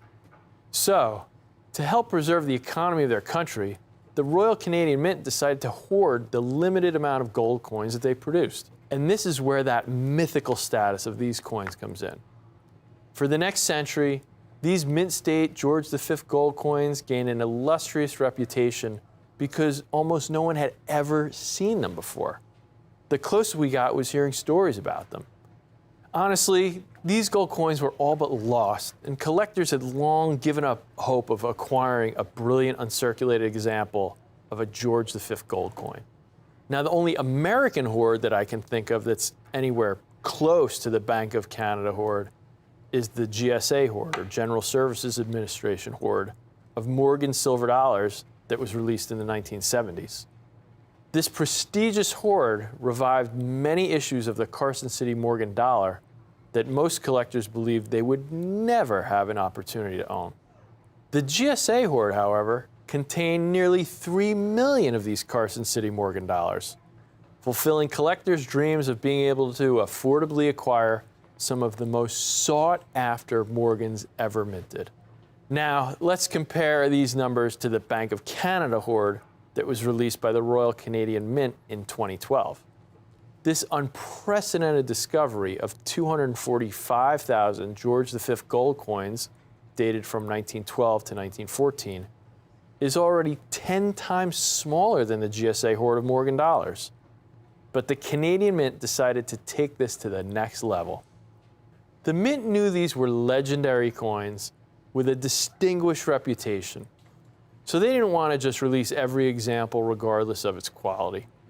Instead, the Mint only wanted to release the finest examples that the hoard had to offer. So what the Mint did is inspect each and every one of these coins individually, handpicking only the highest quality examples they had to offer. In the end, the Royal Canadian Mint concluded that only about 30,000 of these coins met the high standard of quality they were setting. The remaining 87% or so of this hoard was melted down and lost forever. That's right, about 87% of this entire hoard was melted down. When you take that number into consideration, the final amount of George V gold coins released in the Bank of Canada hoard is 100 times lower than the amount of Morgan dollars released from the GSA hoard. So although these two coins are comparable because they brought coins to the market that people thought they would never be able to attain, the one huge difference is the sheer rarity of the George V gold coins in the Bank of Canada hoard. Like I said, just 3 years of issue, and they are the first gold coins struck by the Canadian Mint for use in Canada. And with only 30,000 of the coins released, these coins are truly incredible numismatic rarities. Now, these coins actually fall into a category of rarity known as absolute rarity. Now, you're probably thinking, what do you mean category of rarity? So let me break this down. In numismatics, we talk about two types of rarity: absolute rarity and condition rarity. Absolute rarity means that a coin has such a limited production that finding a coin in any condition is simply difficult to do.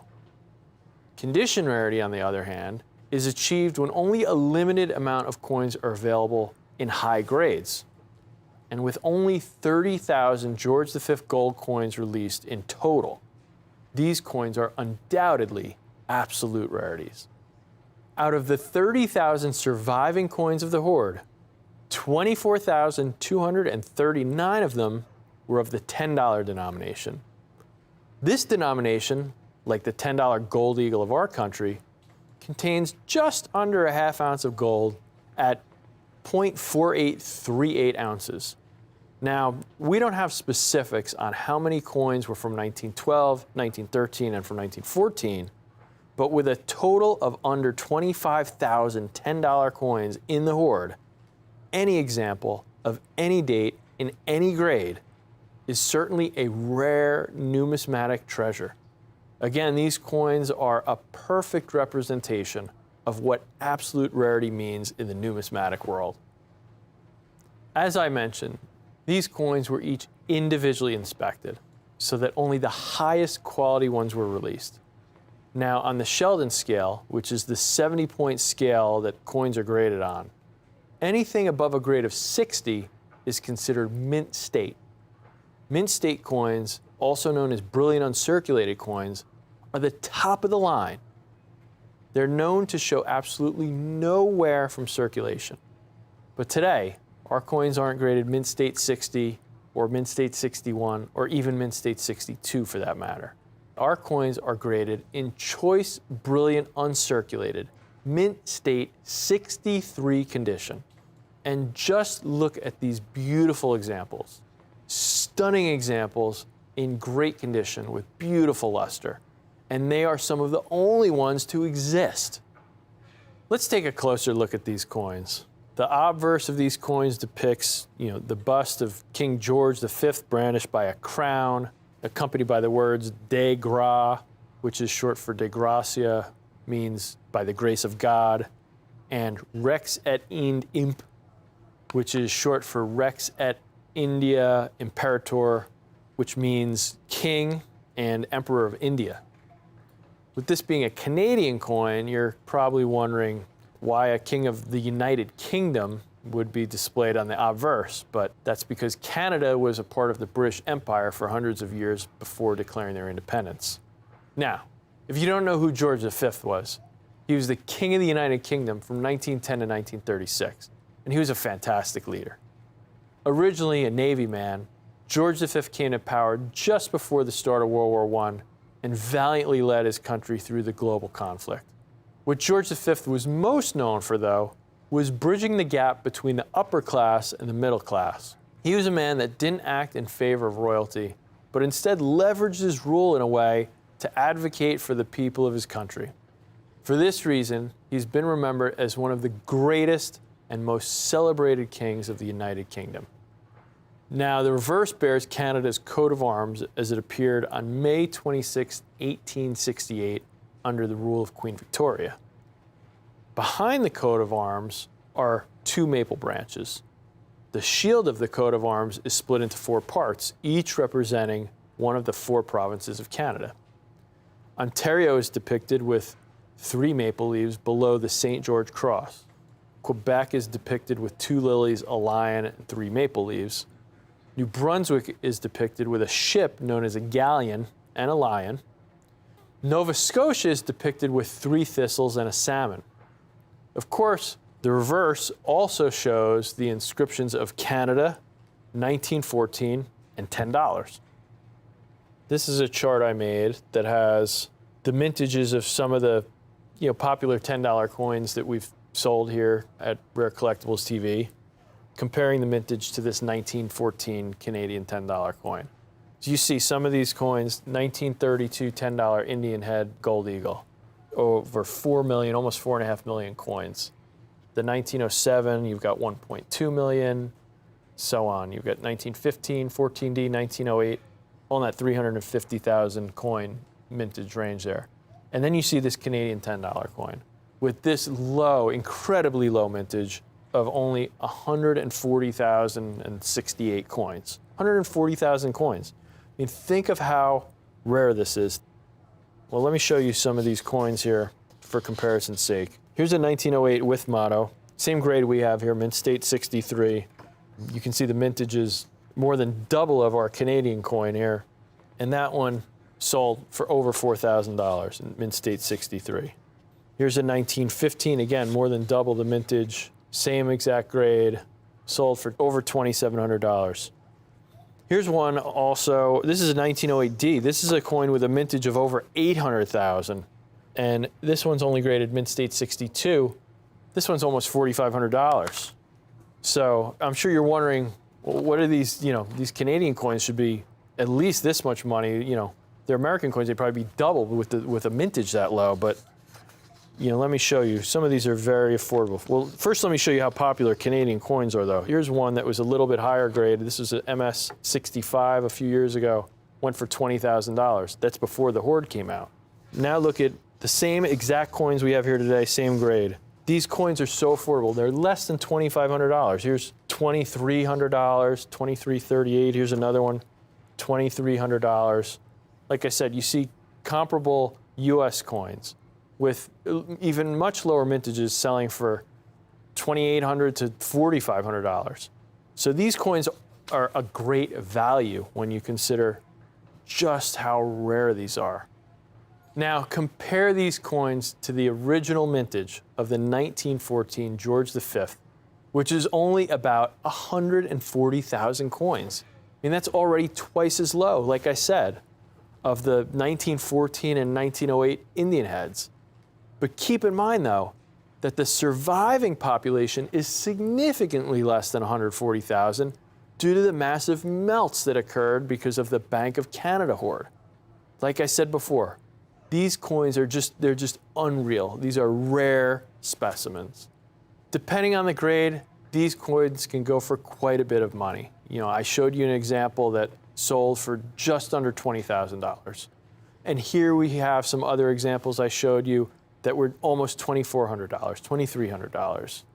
And now today, we have a limited amount of these legendary 1914 George V $10 gold coins graded in choice, brilliant, uncirculated, mint state 63 condition, graded by NGC. And the best part about this deal is that it won't break the bank at the collector-friendly price that we have it at today. That's right, today you can own one of the rarest global numismatic treasures, and it won't even cost you $2,500. It won't even cost you $2,300, which would be a great price. I showed you, this is what they sell for all the time, which, that would be a great price. But today, you can add one of these 1914 George V $10 gold coins in mint state 63 condition for the low price of only $1,995. Now keep in mind, we're only able to secure a limited amount of these stunning gold coins at this price. And our philosophy here at Rare Collectibles TV. When we get a great price, we pass the savings on to you. These coins are going fast, so don't miss out on this opportunity today. If you're looking for a globally recognized numismatic treasure that has reached mythical status, this is the gold coin for your collection. As the first gold coin struck by the Royal Canadian Mint with a uniquely Canadian design, from gold that came from the Klondike Gold Rush, Canadian gold, this coin is already immensely historic. Then you take into account how closely tied this coin is with World War I and how the Bank of Canada hoard developed, and the story just keeps getting more and more interesting. And this coin doesn't just have a story. It has the rarity to back it up. With just over 24,000 George V $10 gold pieces surviving this melt, these 1914 examples truly represent what absolute rarity has come to mean in the numismatic world. I'm Jack McNamara with Rare Collectibles TV. Thanks so much for joining me here today. I hope you're able to take advantage of this numismatic opportunity. Thank you so much.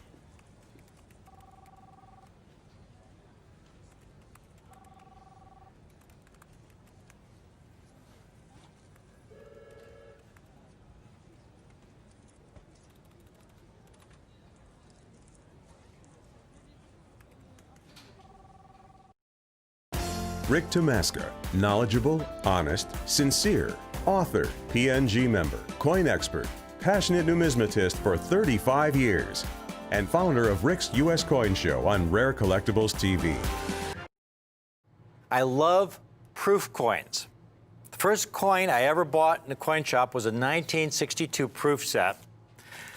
Looked like this. This is how they came back in those days, from 1955 to 1963. In the Franklin series in 1964 with the Kennedy, they came in these manila envelopes, and they're referred to today as flat packs. And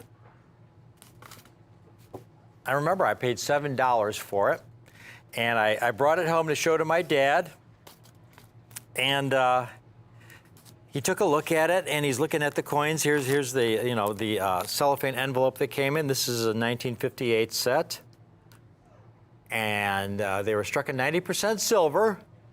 And he looked at it, and okay, you figure it's half dollar, quarter, dime, nickel, and cent. That's 91, comes to 91 cents. And so he asked me, well, how much did you pay for it? And I said, $7, Dad. I mean, I saved up my lawnmower money to get my very first proof set. And he's looking at it, 91 cents, and you paid $7 for it, but he wasn't a collector. What can I say? Now, why did I love proof coins? Couple reasons. First of all, they were low mintage, much lower mintage than coins struck for commercial use. And number two, the part I like most of all, proof coins are meant to represent the state of the art. The finest possible quality the mint is able to produce given the technology of the day. And that was always an incredible draw for me. I was always drawn to the best. I mean, my business card for many years asked, do you want the best? Do you want the best? And that's what always attracted me to proof coins. They're meant to represent the state of the art, given the technology of the day. And that's what I didn't understand back then when I was a little kid. I think I was 10 years old when I bought my first proof set. That the technology of the day when it came to making proof coins was really primitive compared to modern standards. First of all, to make a proof coin, a lot of work and craftsmanship goes into making a proof coin.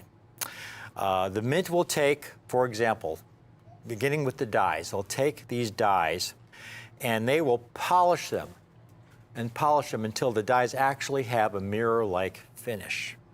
And they'll treat the planches or coin blanks as well. They'll wash them in a soap bath to get them as clean as possible, wash them off, and then slowly feed them into the die.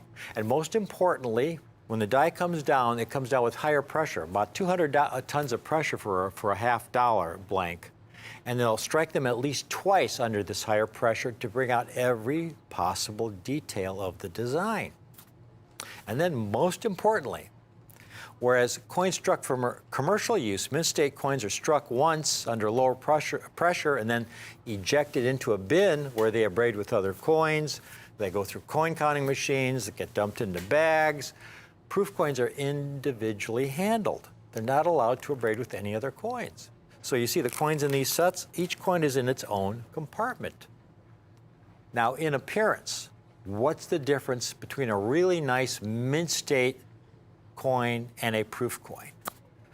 Well, here we have two 1955 Franklins. They're both in exceptional condition for a mint state coin and for a proof coin. There you see a 1955, a Franklin struck for commercial use. And that is an exceptional grade for a coin struck for commercial use because, again, these coins were struck once and they were dumped into bins where they abrade with all the other coins. That whole process of being dumped into bags, usually mint state coins are very, very baggy and they grade very low, MS63, MS62. The highest grade, for example, that 55p has ever received in mint state condition is MS67. That's the highest grade. There are no 70s or 69s or 68s. 6.5 is exceptional. But you can see the satiny surfaces. There to the left is a 1955. In exceptional proof condition, proof 67. And notice, when you look at this coin and you compare it to the mint state coin, how it actually looks black in the fields. That's an actual mirror, folks, from that polishing of the die until that die had a mirror-like finish. So it actually has a black appearance. Now that is an exceptional quality for an early proof Franklin. Proof 67. 1955. Very low mintages, and I'm going to show you the mintages in just a minute. Now, I have a special opportunity for you today. I have specialized in these coins for over 35 years. I've written 6 books featuring Franklin half dollars, won an award. It was an award for extraordinary merit given out by the Numismatic Literary Guild. And that was incredibly gratifying. Gratifying because the Numismatic Literary Guild is the most prestigious literary guild. If you're writing coin books, if you want to author coin books, it told me that my book accomplished what I set out to do, and that is give collectors of these coins the useful information that they need, a roadmap that they need for making the wisest possible buying decisions for these coins. I had a date-by-date analysis of all these coins in the book that gave them information on rarity, on the kind of condition they could expect to find these coins in, populations, all the basic information a collector needs to make the wisest possible buying decisions. So it was incredibly gratifying. And over the years, I've helped my clients build the finest proof and mint state Franklin half dollar collections, #1 rated collections. I've also helped them build the finest proof Morgan dollar and Barbara half dollar collections. And I've seen this Franklin series grow in popularity. It's just blown my mind. But it's grown for all the right reasons, folks, because you're getting so much quality, eye appeal, and rarity. This Franklin half dollar series was the last half dollar series where the entire series was struck on the traditional 90% silver planchet. The Kennedy series, which began in 1964, the 64 Kennedy was also struck on a 90% silver planchet. But all the commercial strikes after that, from 1965 to 1970, the commercial strikes were 40%, as well as the proofs for those years. And then, beginning in 1971, they were clad with no silver content whatsoever. So this Franklin series is the last of the old-time half dollars struck on the traditional 90% silver planchet, and the proofs using that old technology that they were using at the old Philadelphia Mint. Now, over the last several years, folks, and I've been saying this for a long time, that there would come a time when you're going to see Franklins selling for 6 figures in auction. And it wasn't too long ago, just over a year ago, when a Franklin 1958P MS67 Plus sold for $129,250 in auction. And here's a picture of the coin. Now at the bottom there, it says price realized $110,000. That doesn't include the auction house fee for that coin. When you add the auction house fee, it came to $129,250. Now, what I have for you today are 3 great proof Franklin dates. These are the first 3 years of the flat pack design for these proof sets. The first 3 years that proof sets were issued in this old, early flat pack packaging, 1955, 1956, and 1957. Now, folks, in these early 3 years, these had really, really limited mintages. Take a look at the mintage chart here of these early Franklins. And you could see how many were struck in mint state and how many were struck in proof. And you could see that, for example, the last year of the Franklin series, 1963, they struck 92 million mint state examples and about 3 million proof examples. First year of the Kennedy series, 429 million in mint state and about 4 million in proof. But then when you go into those earlier years in the Franklin series, you look at the 57, only 1.2 million were struck in proof. 56, only 670,000. In 1955, only 378,000. Now, how come so few proof sets were issued in those early years? 378,000 total mintage. Well, folks, this was an era where we were coming out of World War II. And actually, the country right after World War II was in a recession because we had all these GIs coming back, and we had all our industry, which had been geared towards making war equipment, had to gear back up to making the traditional things that they had made before the war. I mean, the automotive industry, which had been making tanks and trucks for the war effort, now had to go back to making cars for, civil society. And so the country was fell into a bit of a recession, and it wasn't until the early 50s when our industry really began to boom, and you really began to see the growth of the middle class. So you had this decade of the 50s where there was tremendous growth in the middle class, and people were able to acquire homes, acquire a car. You saw people being able to own a TV, things that just 15 years ago was impossible. And all of a sudden it was possible. And so you saw collecting explode when people could afford their passion. And so you saw where in 1955 you only had 378,000 proof sets sold by the US Mint. By the end of the decade, 1959, 1.1 million, 1960, 1.7 million, and 1961, 3 million proof sets. Almost a tenfold increase in just 6 years, from 378,000 to 3 million. Now, the sets I have for you today, these first 3 years of the Flat Pack series, are really special. I have them in 2 grades, Proof 67 and Proof 69. Proof 69, folks, is the highest grade any Franklin has ever received. There are no Proof 70s, period. I spoke with Rick Montgomery, who's the president of NGC. He said, we'll never grade a Franklin in 70 simply because they didn't have the technology back in this early era at the Philadelphia Mint to make a coin Proof 70. 69 is the ultimate.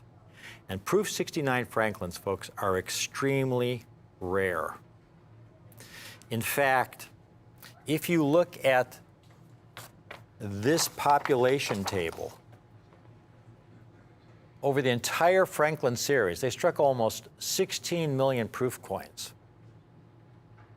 About 6,200 examples for the entire series in Proof 69. That's 0.04% of the entire mintage. That, by the way, is NGC and PCGS combined, okay? That's about 1 in every 2,500 coins, proof coins struck. So getting a Franklin in high-grade condition is extremely difficult. Now you look at the latest population numbers of these coins, you can see how many 1955, 1956, and 1957s have been graded in Proof 67. How many have been graded in Proof 68 and Proof 69?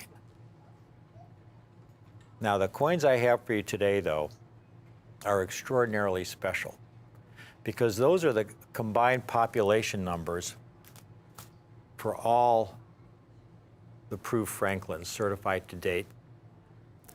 What I have, these Proof Franklins you see now, this is an extraordinary opportunity for the collector of today. These coins in the Franklin We the People holder. A coin in the We the People holder is a coin that I have personally reviewed. It's a coin that's going to have the highest possible eye appeal quality for the grade. Okay, only the coins that have been reviewed by myself go into these holders.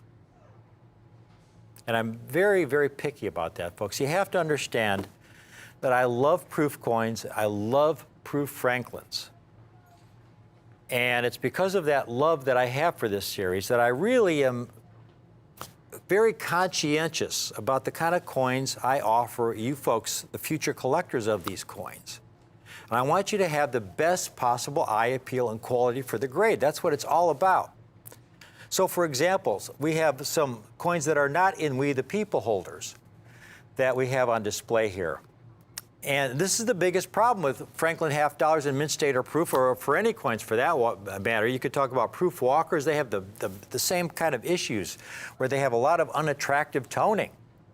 And I've got a 54 there where I've cracked open the holder so we could remove the holder so you could get a better look at the coin. But that's a typical 1954 in proof 67. But you could see all that toning around the rim of the coin because of the packaging of the day. And if you flip it around and look at the reverse, you could see the same kind of haze and film in the fields of the coin because of the packaging of the day. That was a very, very common problem.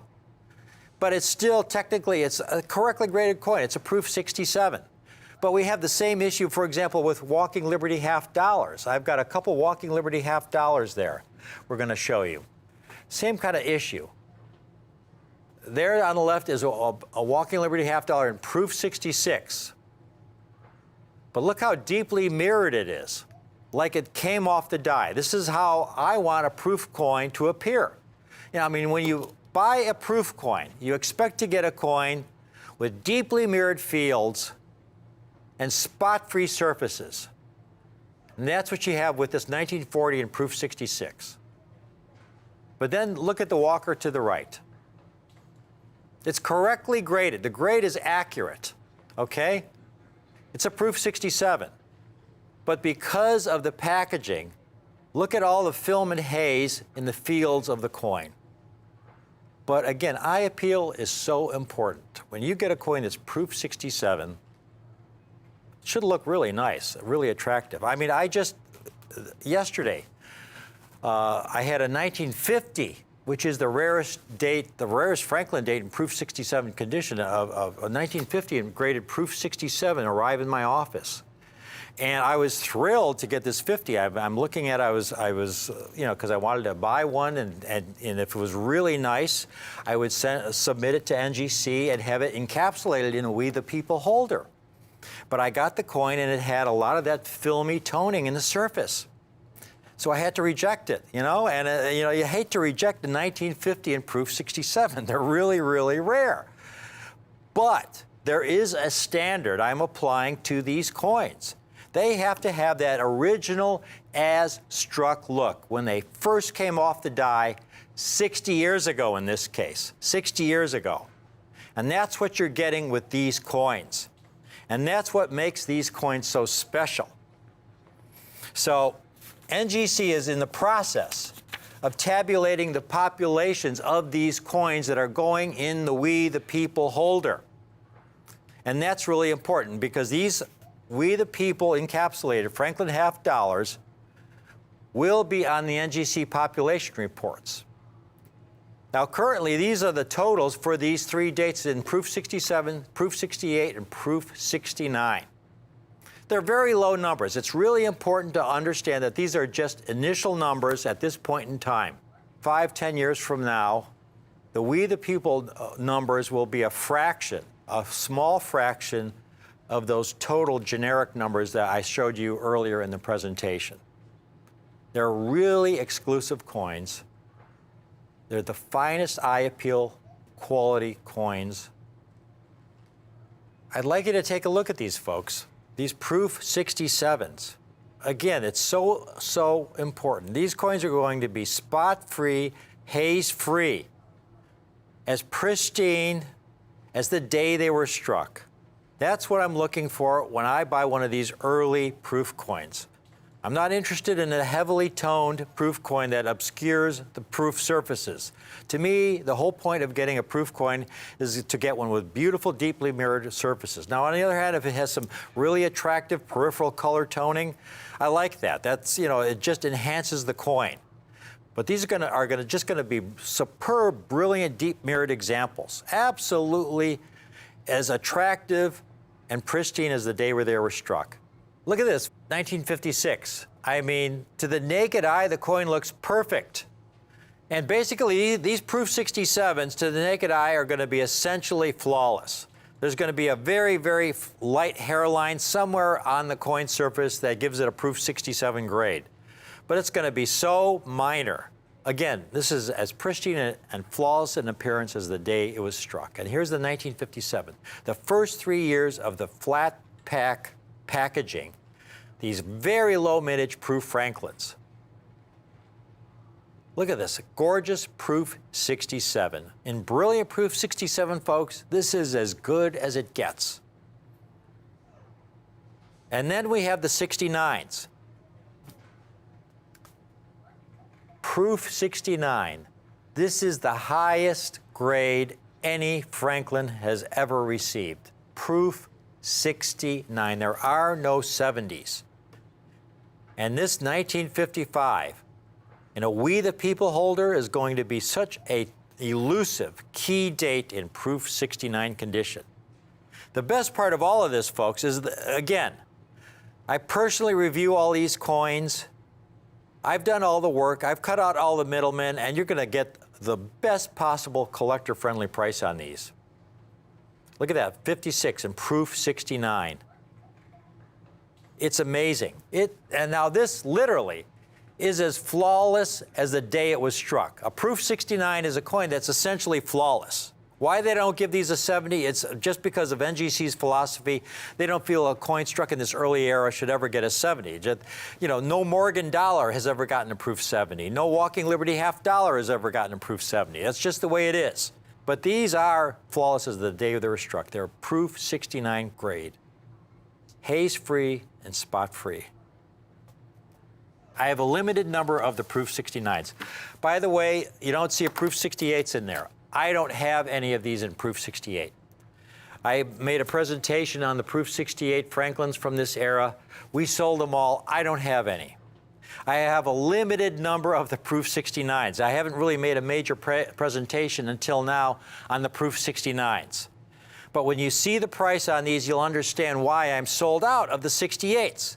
Now here you see a dealer offering a 1956 in Proof 66 for $369.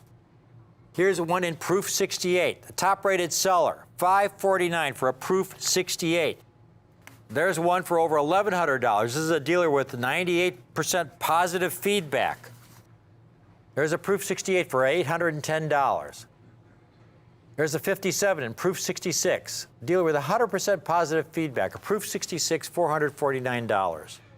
And that's got some toning you can see there in the fields. There's one in Proof 68 for $680, a dealer with 100% positive feedback, over 700 happy customers. There's a top-rated seller, Proof 68, $789. $799. Do we have a more recent one here? This one is more recent, Proof 68 for almost $1,600. And there's the 55. This is a PNG dealer. A PNG dealer, 99.9% positive rating, $1,475 for a 1955 in Proof 69, the highest possible grade, just a generic Proof 69. There's a dealer, 100% positive rating, over 8,000 happy customers, $1,699 for a 1955 in Proof 69. And there's one for over $1,800. Finally, a 57 for $1,500. Again, a dealer with 100% positive feedback. The 1955's Proof 67 condition. If you want an exceptional set, you can buy these coins individually, folks. If you want to get the individual examples, 1955 key date, only 378,000 struck in Proof. Very low mintage, Proof 67 condition, again, in the We the People holder. Folks, $179. Highest possible quality for just collector-friendly price. These earliest issues in the flat pack series are getting so elusive and exceptional high-grade Proof condition. And the 56 is another one. Extremely low mintage, only 669,000 sets originally issued. Finding these sets with a coin in Proof 67, and I've got these in the We the People holder for only $109. A coin in the We the People holder, it's a coin that's going to have the highest possible eye appeal quality for the grade. Spot-free, haze-free. as pristine as the day they were struck. And then the next date. Now the 57, it's the highest mintage of the three, 1,247,000 sets originally issued. So the 57 in proof 67 condition is not quite as difficult as those first two dates. The 1957, though, is only $99. Now, folks, the best part of all, that comes to $387. If you get the three-coin set, you'll get all three coins. You'll get a copy of my latest book, the third edition, a guidebook of Franklin and Kennedy half dollars. This will be the final edition of this series. There will be no fourth edition because the next book, it's going to be an encyclopedia of Franklin and Kennedy half dollars. But you'll get one of the hardcover versions of this, a hardcover collector's edition of the Franklin and Kennedy half dollar book, signed by yours truly. And you'll get it all for only $349. Proof 67. Now that is an exceptional quality for an early proof Franklin. The first 3 years of the flat pack packaging, these very low mintage proof Franklins. Now we get to the proof 69s. Now once again, proof 69, this is the highest grade any Franklin has ever received. About 6,200 examples for the entire series in proof 69. That's 0.04% of the entire mintage. Take a look at the We the People populations for these three dates. These will eventually be published on the NGC website. Now, these are just the initial numbers, okay? They're not published yet. They're very low. Over time, though, the We the People populations, again, projecting 5-10 years into the future, will be roughly 20 to 30%, in some cases maybe 35% of the total NGC populations for those years and those grades.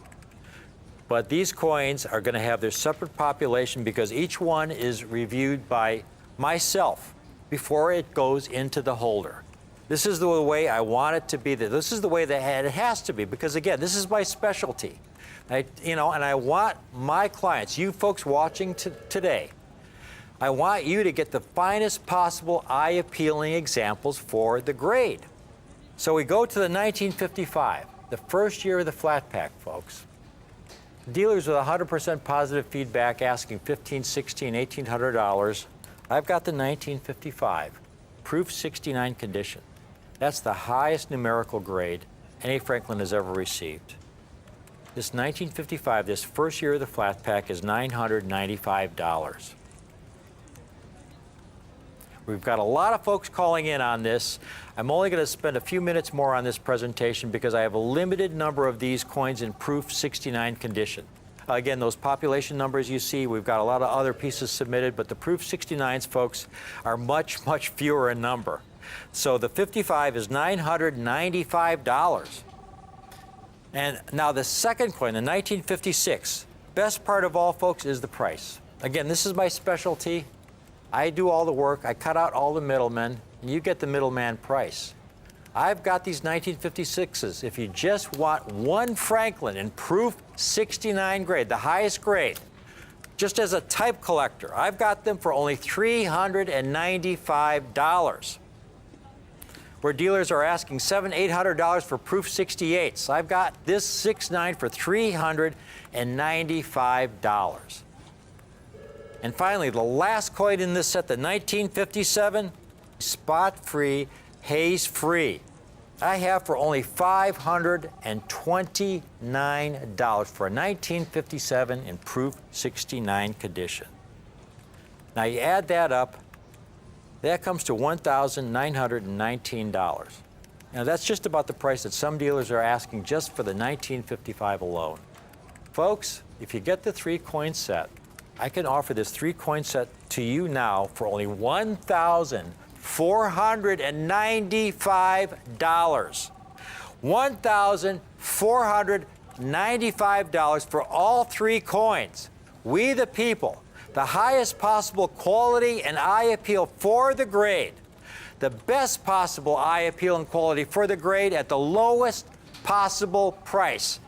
That is my objective on these Franklin half dollars, and that is what I'm doing right now. It's a limited quantity of these in proof 69 condition. This is the highest grade any Franklin has ever received.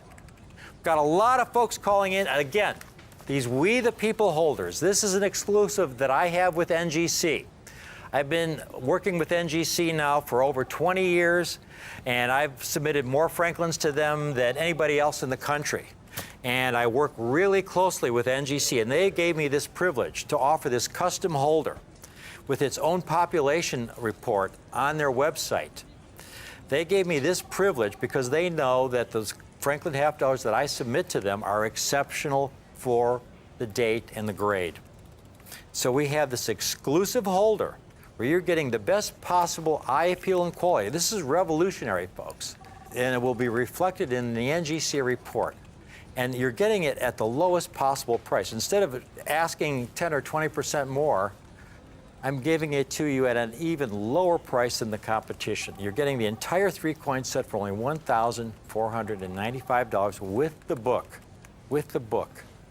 The first 3 years of the flat pack packaging, these very low mintage proof Franklins. Folks, coins like this are so special and they're getting so difficult to come by. I've got these 2 boxes on display here. Originally, I had around 70 of these boxes. These boxes are 1957 proof sets.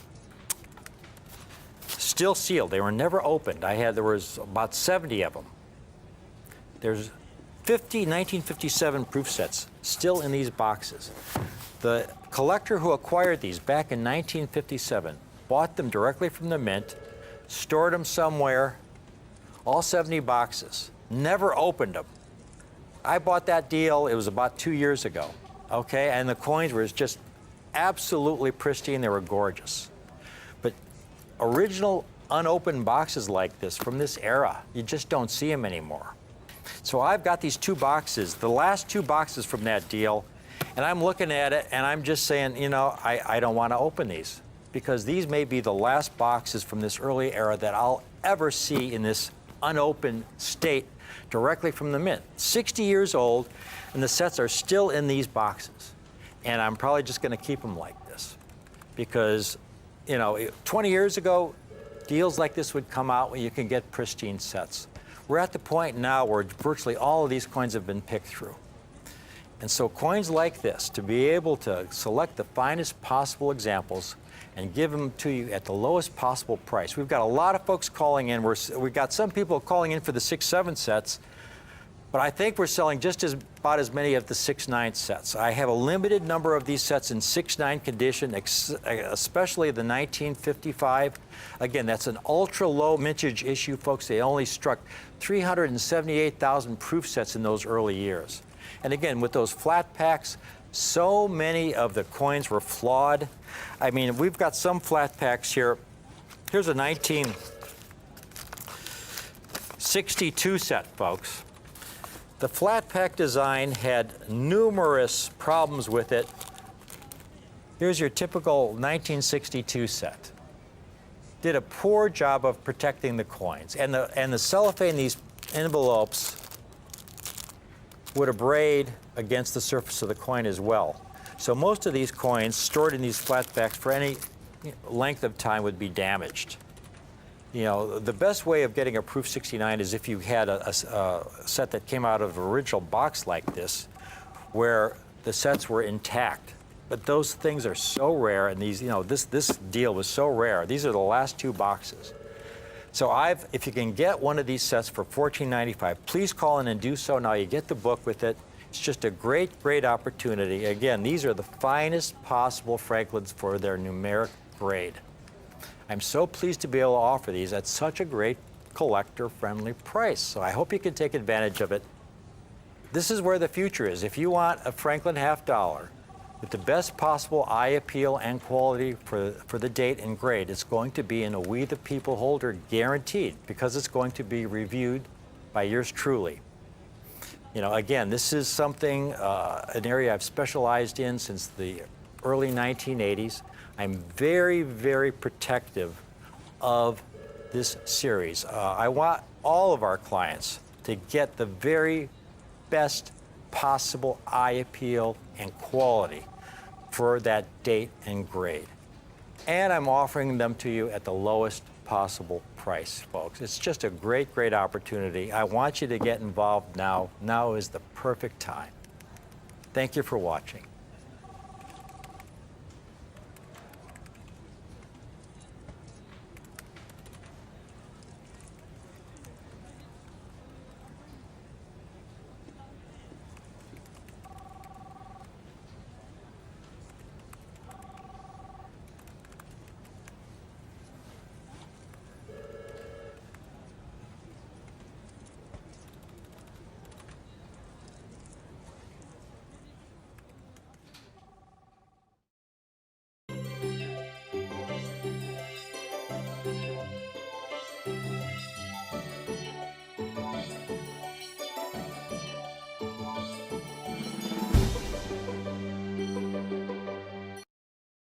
Miles, do you know what I was so thrilled about back in 1992? After all these years when you're buying proof coins from this 1971 for decades, all the coins were clad. They had taken all the silver out. Right. Remember that? It felt like such a loss. And then in 1992, the Mint decided to reinstitute the 90% silver half-dollar, quarter, and dime in their proof sets. Exactly. And superb quality. The very first sets, it was such an obvious difference because that Snow White cameo and that silver was so different and beautiful compared to the clad, which Well, was it just shows up snowy white compared to more of a darker gray satiny look, and not as precise and not as stark. No, definitely not. And the coins were struck in limited quantity, folks. Take a look here. What we have today are the silver-proof Kennedys from the statehood quarter era. In other words, the silver-proof Kennedy struck from 1999, which was the first year of the statehood quarter series, to 2008, which was the last year of the statehood quarter series. So you have 10 years of silver state proof sets. That's right. Then you have the silver Kennedys, and these are each individual coin that came from each individual year of the state quarter program from 1999 to 2008. Now, folks, we've got an option for you here. This is going to be a short presentation because while I have almost 30 of the sets in 6.9, I only have 7 of the sets in 70 condition. It's really difficult. You guys, NGC is really strict when it comes to the 70 grade. And I'm sure, Miles, as a verifier over all the decades, there were a lot of times when the graders would hand you a coin that they graded 70, and as the finalizer, as the verifier, you would look at it and say, no, guys, I'm sorry, this is not a 70, and you would kick it back out. It's human nature to always find something wrong. Yeah. And that's why coins fall out of those holders and they go down to 69 from 70. So, you know what? We try to have the quality be consistent and precise, and keep the coins beautiful for collectors to like. Exactly, yeah. Folks, these are incredibly elusive. To get one of these coins, I mean... And you've got a couple of good offers here. You've got them both in 69 sets and 70 sets. Every one of these, again, folks, I review every one before I even submit it to NGC. That's why it has my ECC seal, because again, I review these, and you can see beautiful 90% silver Kennedy half dollars during the statehood quarter era from 1999 through 2008. The grading fees alone, again, if you're going to try to do this set yourself, you'd find that the grading fee is $20. There's a handling fee of $10. They're going to ship the coin back to you registered mail, which is $24. The cost of the coin, some of these silver issues, folks, Kennedy half dollars are $30, $40, $50 just for the coin ungraded. So if you try to do it on your own, for a 6/9 set would end up costing you well over $1,000. And then we have these same sets in 70. And very importantly, they struck a lot fewer of the silver sets than they did the clad sets. The silver sets are very, very low mintage. And look at these 70s, absolutely flawless. Flawless under higher magnification, and that I understand is the standard, where they take a coin and if it looks flawless under normal grading conditions, they then review it under higher. Well, no more than 5 power magnification to find anything wrong with it. Exactly. And these coins have been deemed not to, and that's why they make the 70 grade, and they make it through the verification process, and they get shipped back to the owners. And you can see for most of those years, they struck fewer than 1 million examples. That's the total mintages, folks. Now we've got these sets today, the 6-9 sets, okay? The 10 coin set. The entire set, folks, is only $479. That's $47.90 a coin for the 10 coin set. $479 for the set in Proof 69 Ultra Cameo. They're all going to be graded by NGC in the state-of-the-art NGC holders. With my ECC seal, I've reviewed every one of these before they get submitted to NGC. Ultimately, Rick, they've been double verified. That's NGC has exactly. verified them in their final state That's of the grade, right. and you've approved them for your I'm customers. really picky when it comes to proof coins for my clients. Extreme, I want my clients to have the best. Now we get to the 70s. You know, folks, now is the time for the 70 sets because I was not involved in the 70s back when they first came out some 15 years ago because the coins were going for moon money. I mean, here's some auction prices, folks, and these were for clad Kennedys with higher mintages. A 2000 that sold in auction for over $1,200, just the one coin. And here's one, a 2001 that sold for $1,725 for the one coin. Here's a 2002 that sold for $977. A 2003 clad that sold for over $2,500. This is a price realized. You know, I was not involved in the 70s at that point in time. I just thought the prices were too high for what you were getting. Well, the prices, you know what, the prices make it very collectible. You've set it so that somebody can get a nice 10 coin set in 69 or a 10 coin set in 70. Yes. Get a wonderful package of coins in the mail of great Kennedys. And there's so many, you have so many collectors of Kennedys around the world and on your television show, Rare Collectibles Television, that want to collect Kennedys. Yeah. These are all the silvers from 1999 to 2008. Exactly, and this is the great time, folks. You know, at $300 a coin, this set would be $3,000, which would be much, much better price than you would have had to pay, say, 10 years ago. Exactly. $29.95 would be a great price. $19.95 would be an even better price. But you've got a fantastic price. I've got a fantastic price. We only have 7 of these sets, but we have the entire set, folks, for $1,095. $109.50 a coin. Folks, now is the time to build an incredible ultimate proof Kennedy collection. Because now I have a limited number of these sets. Limited number of these sets in NGC Proof 70 Ultra Cameo, the finest possible condition and grade, for $109.50 a coin. In other words, the entire 10-coin Statehood Series set for $1,095. I only have 7 of these sets assembled at this point in time. It's really difficult putting this set together, especially the 1999. You know, I have a hard time getting that coin. You know, in the history of the U.S. Mint, there's only going to be one state quarter program. Yes. And these are going to be the largest size coins issued in those state quarter program. That's right, yeah. And they'll be the only silver Kennedy half dollars from that program, period. Yeah. They're going to incredible demand for these. The Kennedy half dollar series. When you look on the NGC registry, Miles, and you look at all the collectors who have sets entered in the registry in the half dollar series, I mean, there's a lot of collectors with Walker sets. But the Franklin and Kennedy sets have by far the most collectors with their sets on the registry. And especially the Kennedy. It's a global coin. Yes. His presidency of Camelot was very global. Yeah. You know, I know collectors in South America.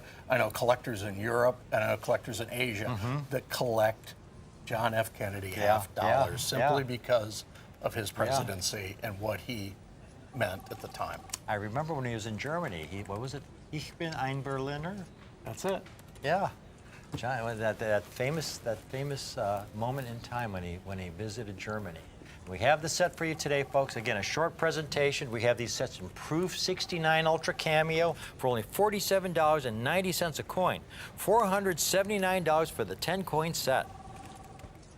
Again, reviewed by myself and then submitted to NGC.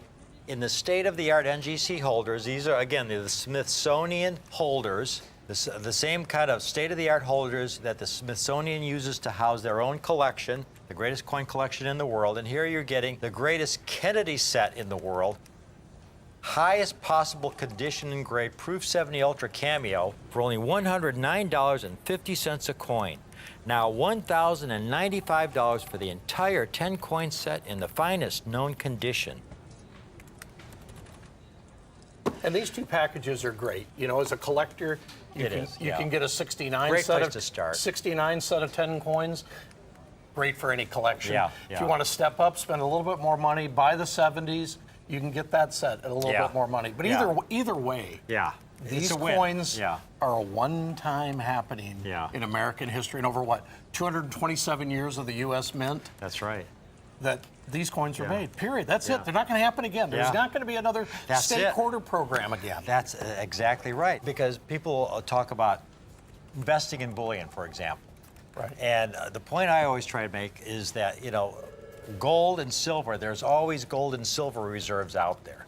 There's a lot of mines, though, that aren't operating right now that are closed because of the low price of silver. Right. But as soon as silver spikes, it becomes worthwhile to reopen those mines, and all of a sudden there's this greater supply of silver that comes onto the market. That doesn't happen with these. What struck is all there is. No, that's it. That's it. Like I said, in 227 years in the history of the Mint, there's only been one state quarter program, like I said. These are the only Kennedys, one of the most popular presidents in American history on a coin, one of the most heavily collected amongst beginning collectors, would I say novice series. collectors, or advanced collectors. The global thirst for Kennedy and his coinage will always remain popular. Folks, get them now. 10-coin Statehood Series set, Kennedy half dollars, 1999 to 2008. The silver issues, not the clad, the lower vintage silver issues, 69 Ultra Cameo, only $479. But then the ultimate set, the same years for only $1,095. We've got a lot of people calling in. Got to cut it right here because, again, I only had a limited number of these sets in 70 from Miles and I. Miles, thank you so much. This has been a thrill to be able to do this presentation with you.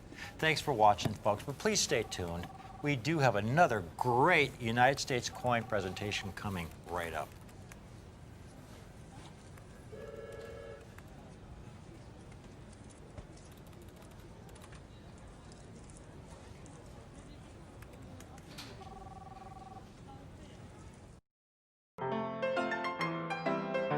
From the old San Francisco Mint, known as the Granite Lady, stay tuned for Rick's U.S. Coin Show.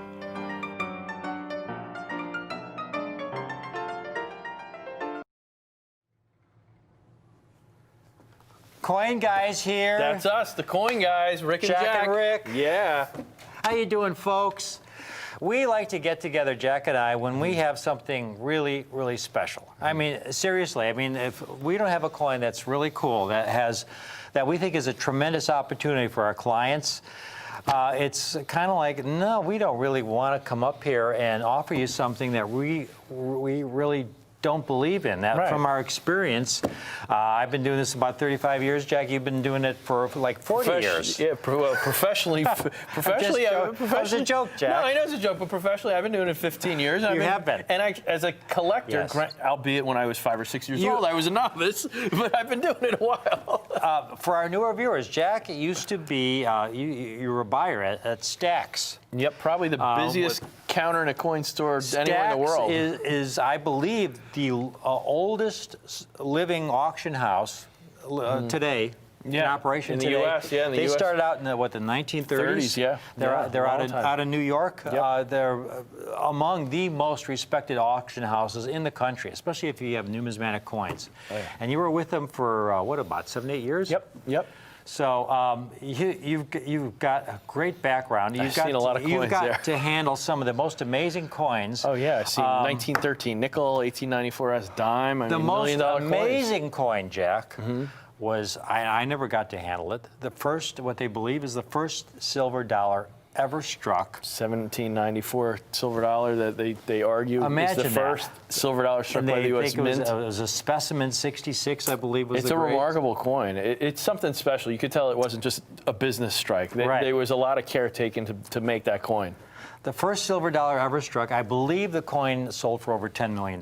Yep, its most recent sale was over $10 million. Absolutely. So, and I've specialized in silver dollars. I put together the #1 finest Proof Morgan collection for Beautiful for coins. clients over the years. I've seen a lot of those coins. But what we have today, we also love gold. Yes. I love the gold double eagles, as do you, because, well, for a couple of reasons. #1, it's the largest gold coin ever struck by the U.S. Mint for Commerce. Right.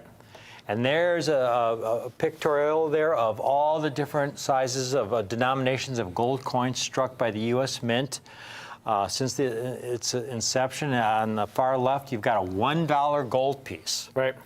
$1 gold piece. And then you have a $2.50, which they call a quarter eagle. Right.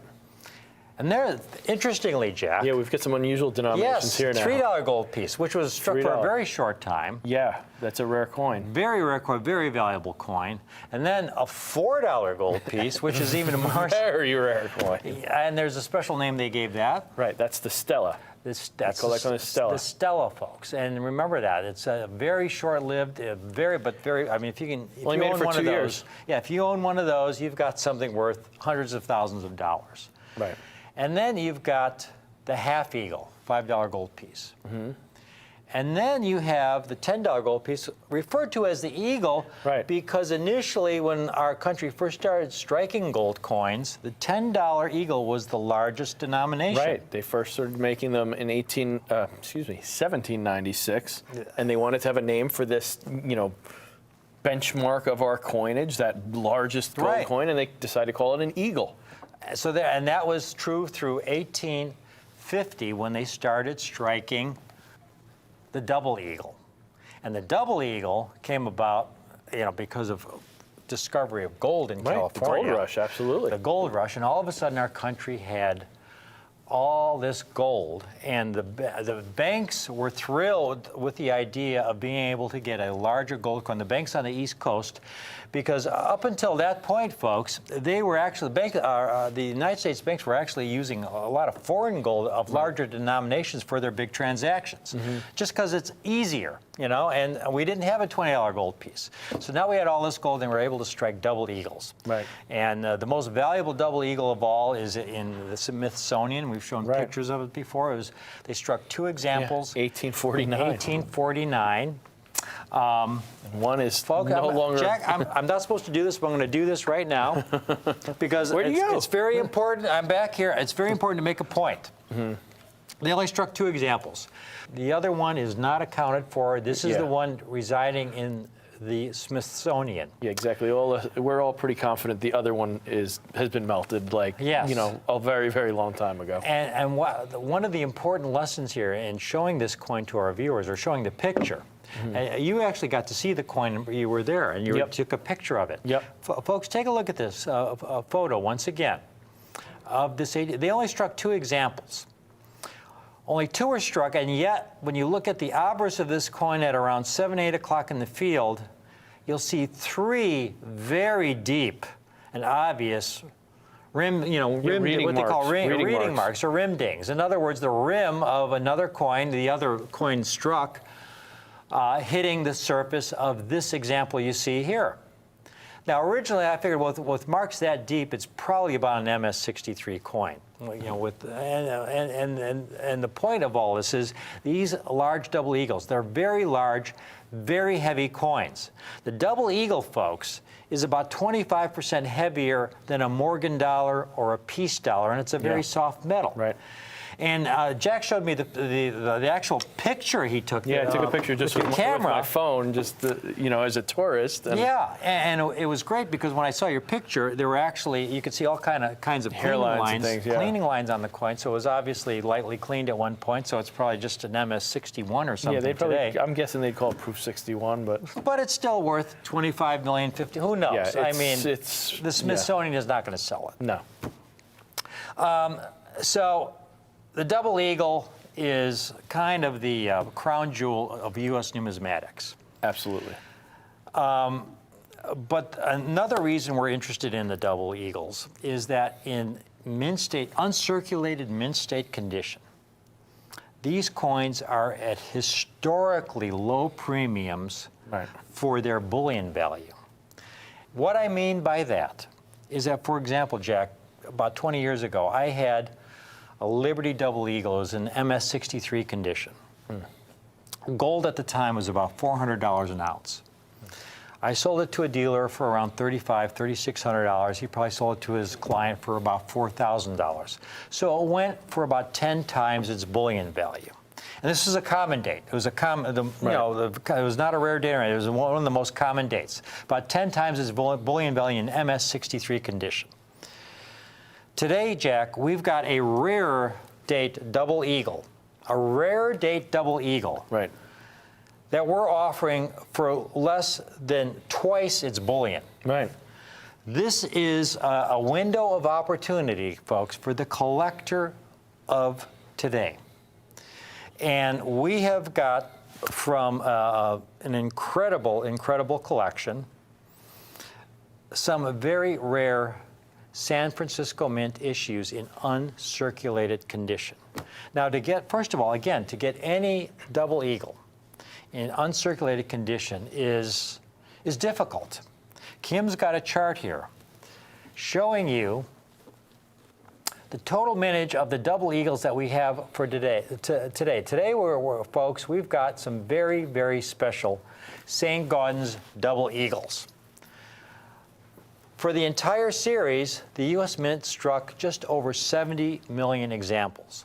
Now, interestingly enough, Jack, here you had the St. Gaudens double eagle. That was the spark for the creation of that coin was Teddy Roosevelt, our president in 1903, 1904, and he believed we should have some beautiful coins that had offered classic beauty that represented the great country that we were.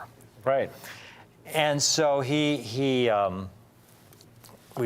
managed to contract Augustus St. Gaudens, who never wanted to work for the U.S. Mint again, and that's for another presentation. But we were able to get his services to design this beautiful St. Gaudens double eagle.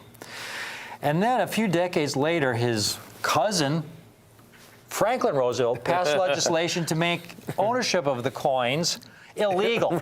All right? And so everybody that is pretty ironic, isn't yes, it? it is. It's amazing. And folks, think about that. You could no longer own these. Now you could own up to like $100 worth of gold or something. Yeah, one or two coins. I think as a coin collector, you could own 2 examples of any particular date. Yeah, there was a little bit of a wiggle room if you're a collector, but most people were not hardcore collectors, and they got scared and they melted them. You had all these people who were turning their gold coins in, their double eagles, into the U.S. Treasury. Right. In exchange for paper money, which nobody wanted because there were, this is during the Depression, banks were going under left and right. Right. And then the Treasury was taking these St. Gaudens and Liberty double eagles, many of which were the inspiration of Teddy Roosevelt, his dear departed cousin, and they were melting them down. Yeah. They estimated, like 39% of the total mintage was melted down? It was a huge, something like huge that. amount, yeah. So take a look at this chart, folks. So they struck about 70 million, maybe 45 million, 50 million have survived. Of those, only about 2.5% have been certified in uncirculated condition, and that's MS-60 or higher. Remember at the beginning of the presentation when I showed you the 1849, how it was only 2 were struck, and yet it had all kinds of bag marks, probably no better than an MS-61, MS-62 grade. Most of these surviving examples are very low grade. Now, that only tells you a part of the picture, though, because here you have 2.6%. That's a small percentage. However, there are 51 different dates and mint marks in the series. Right. About 2/3 of that total, that 1.8 million, come from 3 dates. Right. The 1908, the 1924, and the 1927 account for about 2/3 of that total uncirculated population. Right. And Kim here has the chart that we really want you to see. And this breaks it down where you see the total certified in uncirculated mint state condition. And as far as MS-69s, the only MS-69 I'm aware of is 1908s. They haven't graded any 24Ps or 27Ps. Yeah, or, I think there was a couple from that Wells Fargo one. Yeah, That's yeah. about it, though. Some of these dates. Most states, they're not anywhere close to 69 that anywhere exist close. at all. Those 3 dates you see at the top. Recently, Jack, I was able to offer a 22P, a much rarer date. Yeah. In MS-64. Much rarer, Folks, yeah. we sold out in a couple days. A 22P. Today, we have the perfect pair. San Francisco Mint issues. And there are so few of these. You know, the branch mints are so elusive in mint state condition, both the Denver and the San Francisco mint issues, Jack. Yeah. Here you see the total certified in uncirculated condition.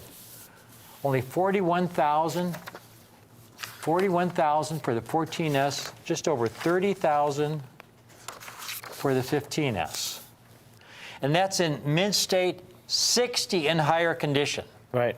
What we have today, folks, are some of the finest surviving examples. Because we don't have these in MS-60, obviously, or 61 or 62, which is not a bad grade, or 63, which is a very good grade. We have these in extraordinary MS-64 condition. This is an amazing collection of these 2. We're calling them the perfect pair, because here you have the 14S and the 15S branch mints in superb condition. If we can get some close-ups of these, Kim, this is just absolutely breathtaking. Here's the first date in our perfect pair, 14S, extraordinary MS-64. And this is what I love about being able to do this on TV, Jack, is that the viewers get to see the coin as it truly is. You can go on the internet and look around, and boy, almost everything, I would say everything you see is Photoshopped to some degree. Right. Here, Kim is showing you, she's tilting the coin around. You can see every little aspect of the coin. And you see the mint mark there. The mint mark is so tiny, Jack. Yeah, exactly. I think they pulled the die punch from a dime. It's a little tiny little S mint mark. Folks, the mint mark isn't below the date there. It's right there where Kim's pointing. It's the tiny little S. Right. And you have the initials AW at the not AW. A&W root beer? I was thinking Adolf Weinman. Yeah. That's not Adolf Weinman. No, that's the Augustus St. Gaudens. That's right. It's a monogram of the ASG, Augustus St. Gaudens. And I had a lot of people when I worked in Stax come in and ask me, what mint mark is it? It has a mint mark. And I said, no, that's not the mint mark. That's the designer's initials. Augustus St. Gaudens, as was customary, signed his work. And here, one of the things my viewers have heard me say before, it's one of the coin designs where the reverse is as beautiful as the obverse. It's the most beautiful American eagle in full flight. It's just so majestic, so inspirational. With the rays of the sun behind, in God we trust below. It's an absolute work of art. And again, as Kim tilts it around, you can see the luster, how so few marks there are. It's, just a couple tiny little abrasions, and they're all struck for commerce. And now we're going to look at the 1915s. They were struck for commerce.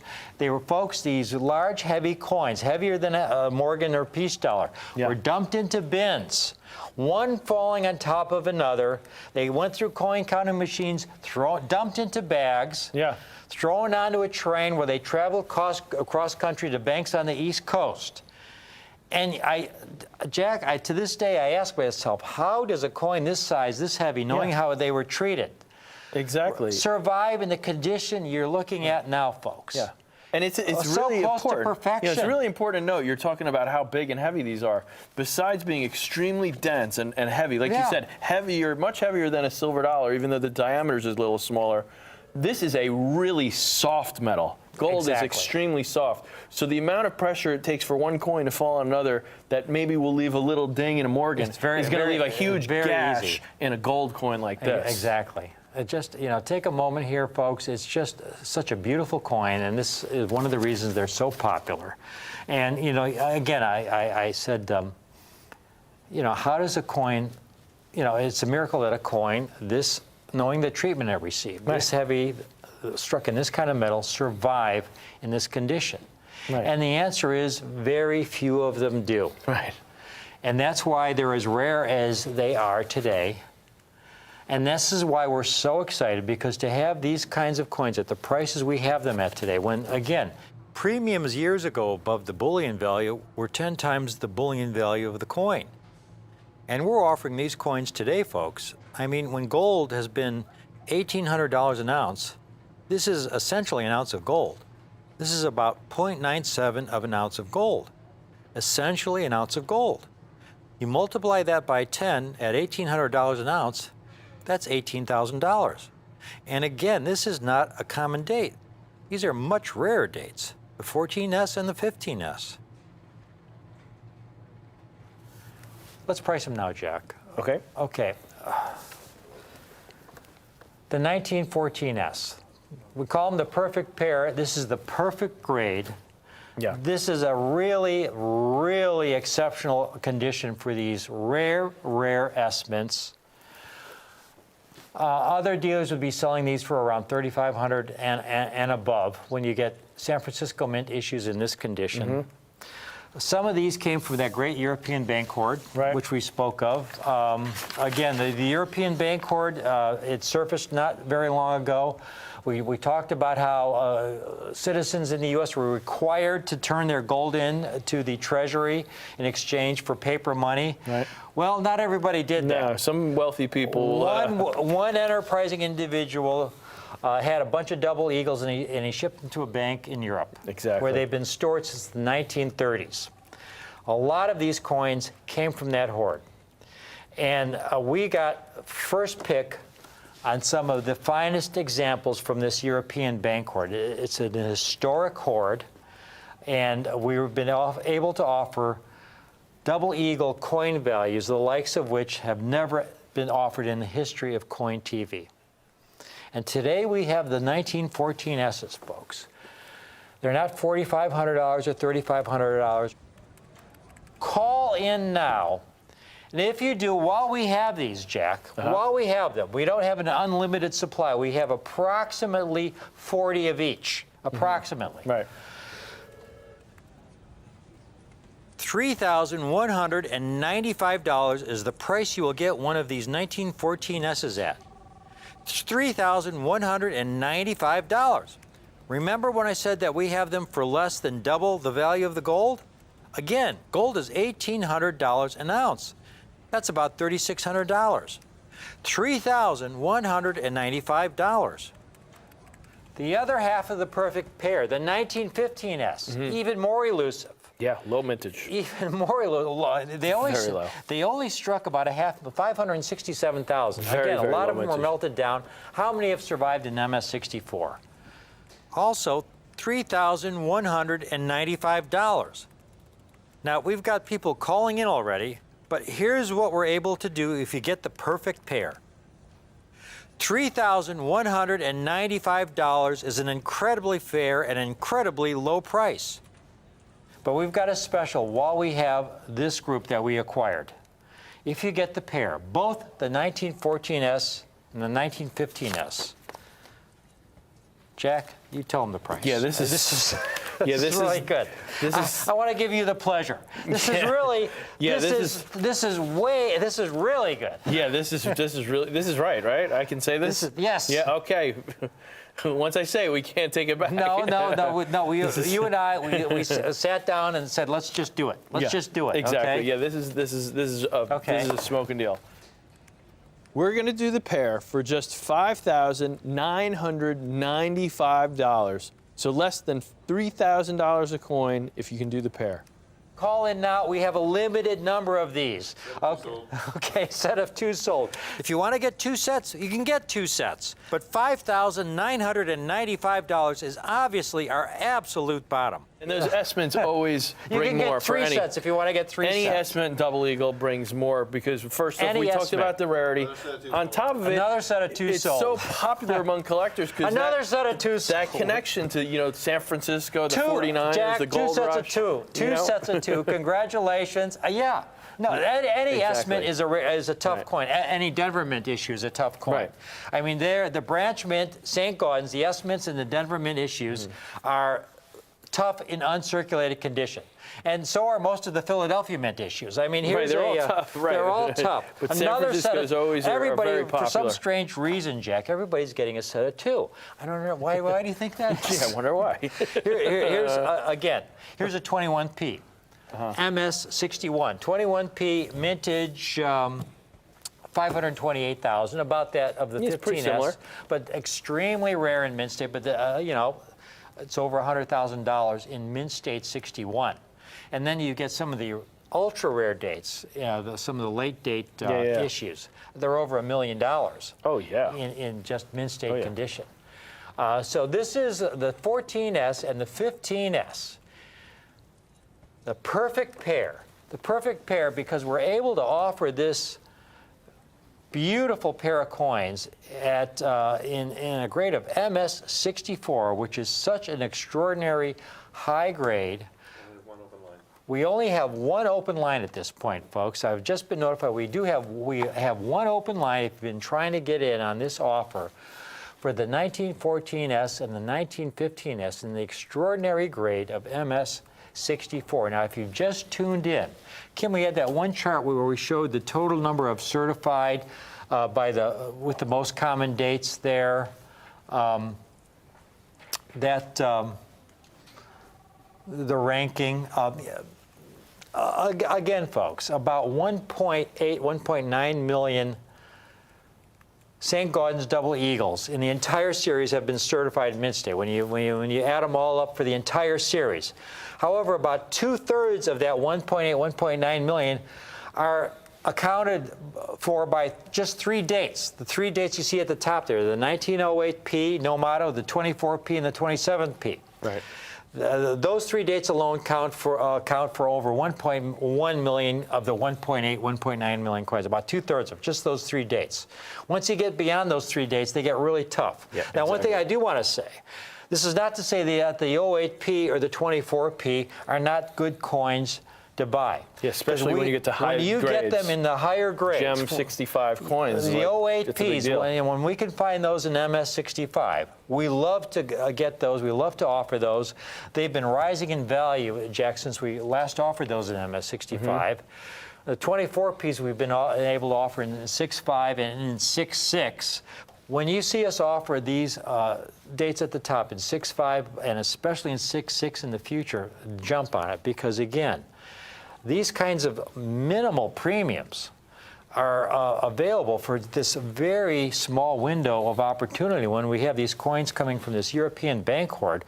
This hoard is drying up very, very Yes. quickly. Yeah. Today we have the coins you see at the bottom, the 14S and the 15S, in all grades of mint state. This is not the MS64 population. This is for MS60, uncirculated MS60 in higher condition.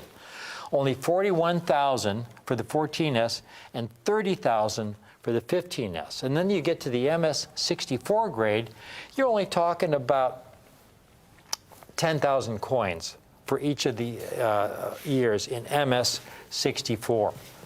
And here we have them. One more hand shot. We have a limited number of each date, only about 40 of each in MS64 condition. The perfect pair, these San Francisco Mint issues. To get them, we've had them in MS63 before. I've been able to offer a few in MS65s. The premium really jumps in when you get to MS65s. MS64s, to be able to get these for under $3,000 in MS64, which is the price you're getting them for when you get the pair. As Jack said, you get the pair, They're only $5,995.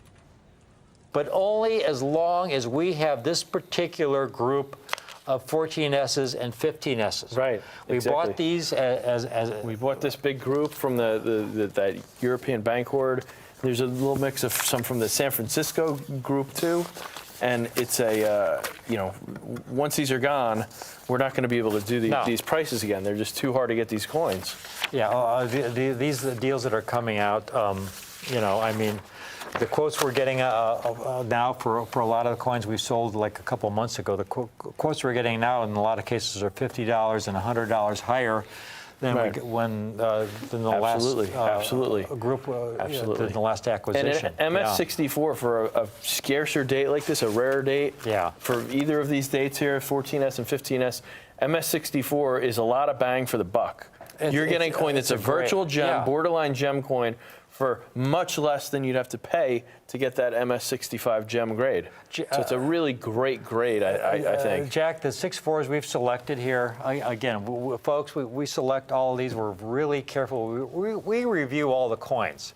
Okay, if we're getting 64s, they're going to be really nice 64s. And indeed, I've seen 6.5s, Jack, that do not look as nice.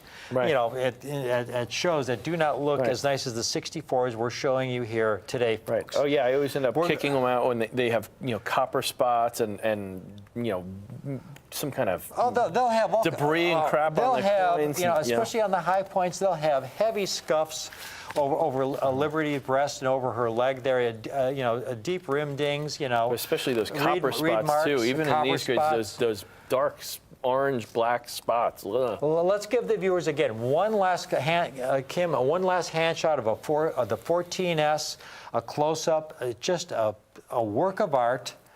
Look at this. Here, this is a close-up, folks, and we've got strong lights here in the studio, and the coin, looks like it was hand-picked.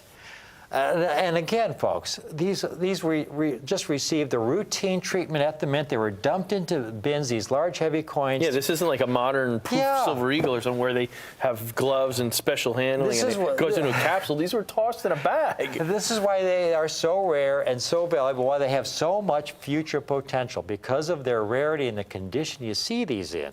These coins that are now over 100 years old. And there's a 14S.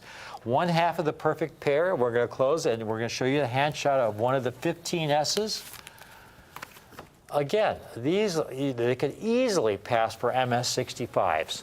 They could easily pass for MS65s. To offer the pair for only $5,995, these better date S mints on Rick's US Coin Show, compliments of Jack and Rick, the coin guys. A lot of folks still calling in. We're going to close it right here because, again, we started out with about 40 of each. I'm not sure how many we have left, Jack.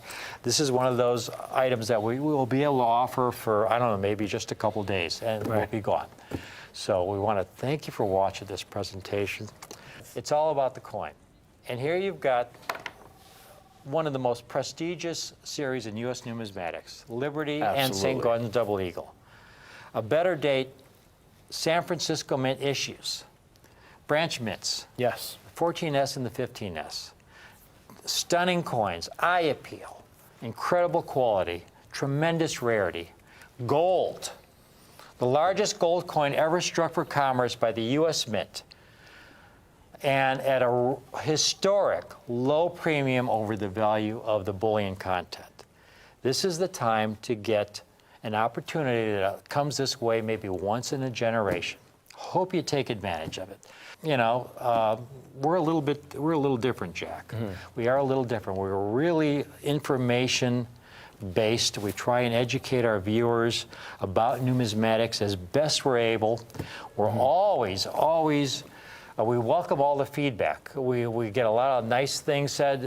We thank you for all the compliments, but also if there's something we can improve on, we're always happy to get the feedback from our viewers. Right. We can always do better. Yeah, we want to be the best we can be. Exactly. We want to be the best we can be. We want to be able to offer you the best coins possible, the coins with the greatest future potential. And that's what we're doing right now with this 14S and these 15Ss. Thanks for watching from Jack and I. I'm Rick, Jack McNamara.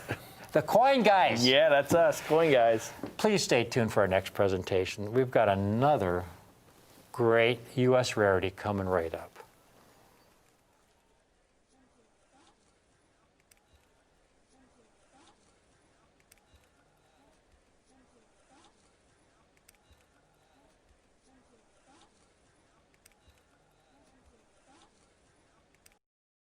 Hi, I'm Rick Tamaska. I'm a coin collector, just like you. I've been collecting coins for over 50 years. Whether you're new to coin collecting or an old pro, we've got the coins you're looking for. Morgan silver dollars, Buffalo nickels, Liberty and St. Gaudens double eagles, Franklin half dollars, Cameo proof coins, Peace dollars, Lincoln Wheaties, American silver eagles, Standing Liberty quarters, and much, much more. You're watching Rick's U.S. Coin Show on Rare Collectibles TV.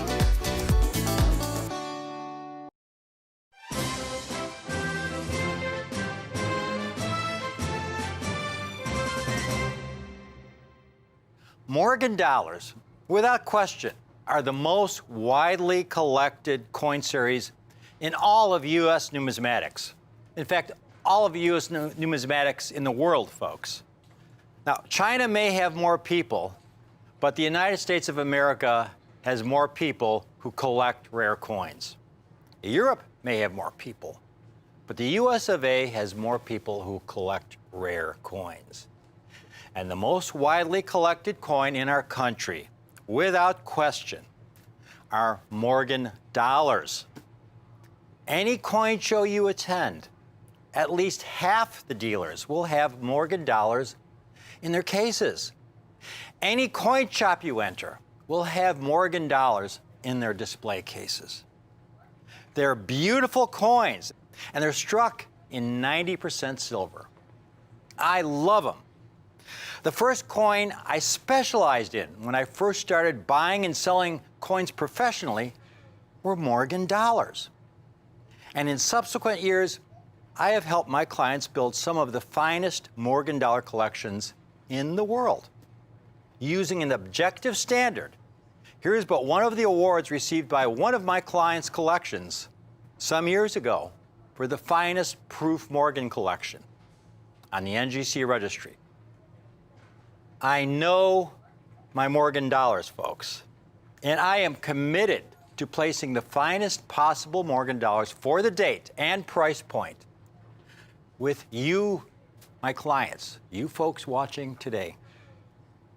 Now, when it comes to collecting Morgan dollars, the most important first lesson to understand about collecting Morgan dollars is that there are two kinds of rarity when we refer to rare coins in numismatics. There is absolute rarity, and then there is condition rarity. Absolute rarity is a coin that is rare in any condition, either because very few are minted or because there are very few survivors from the original mintage. 100 years ago, collectors were primarily concerned with absolute rarity. How many have survived in any condition? Even today, absolute rarity is a very important measure of a coin's value. One of the most famous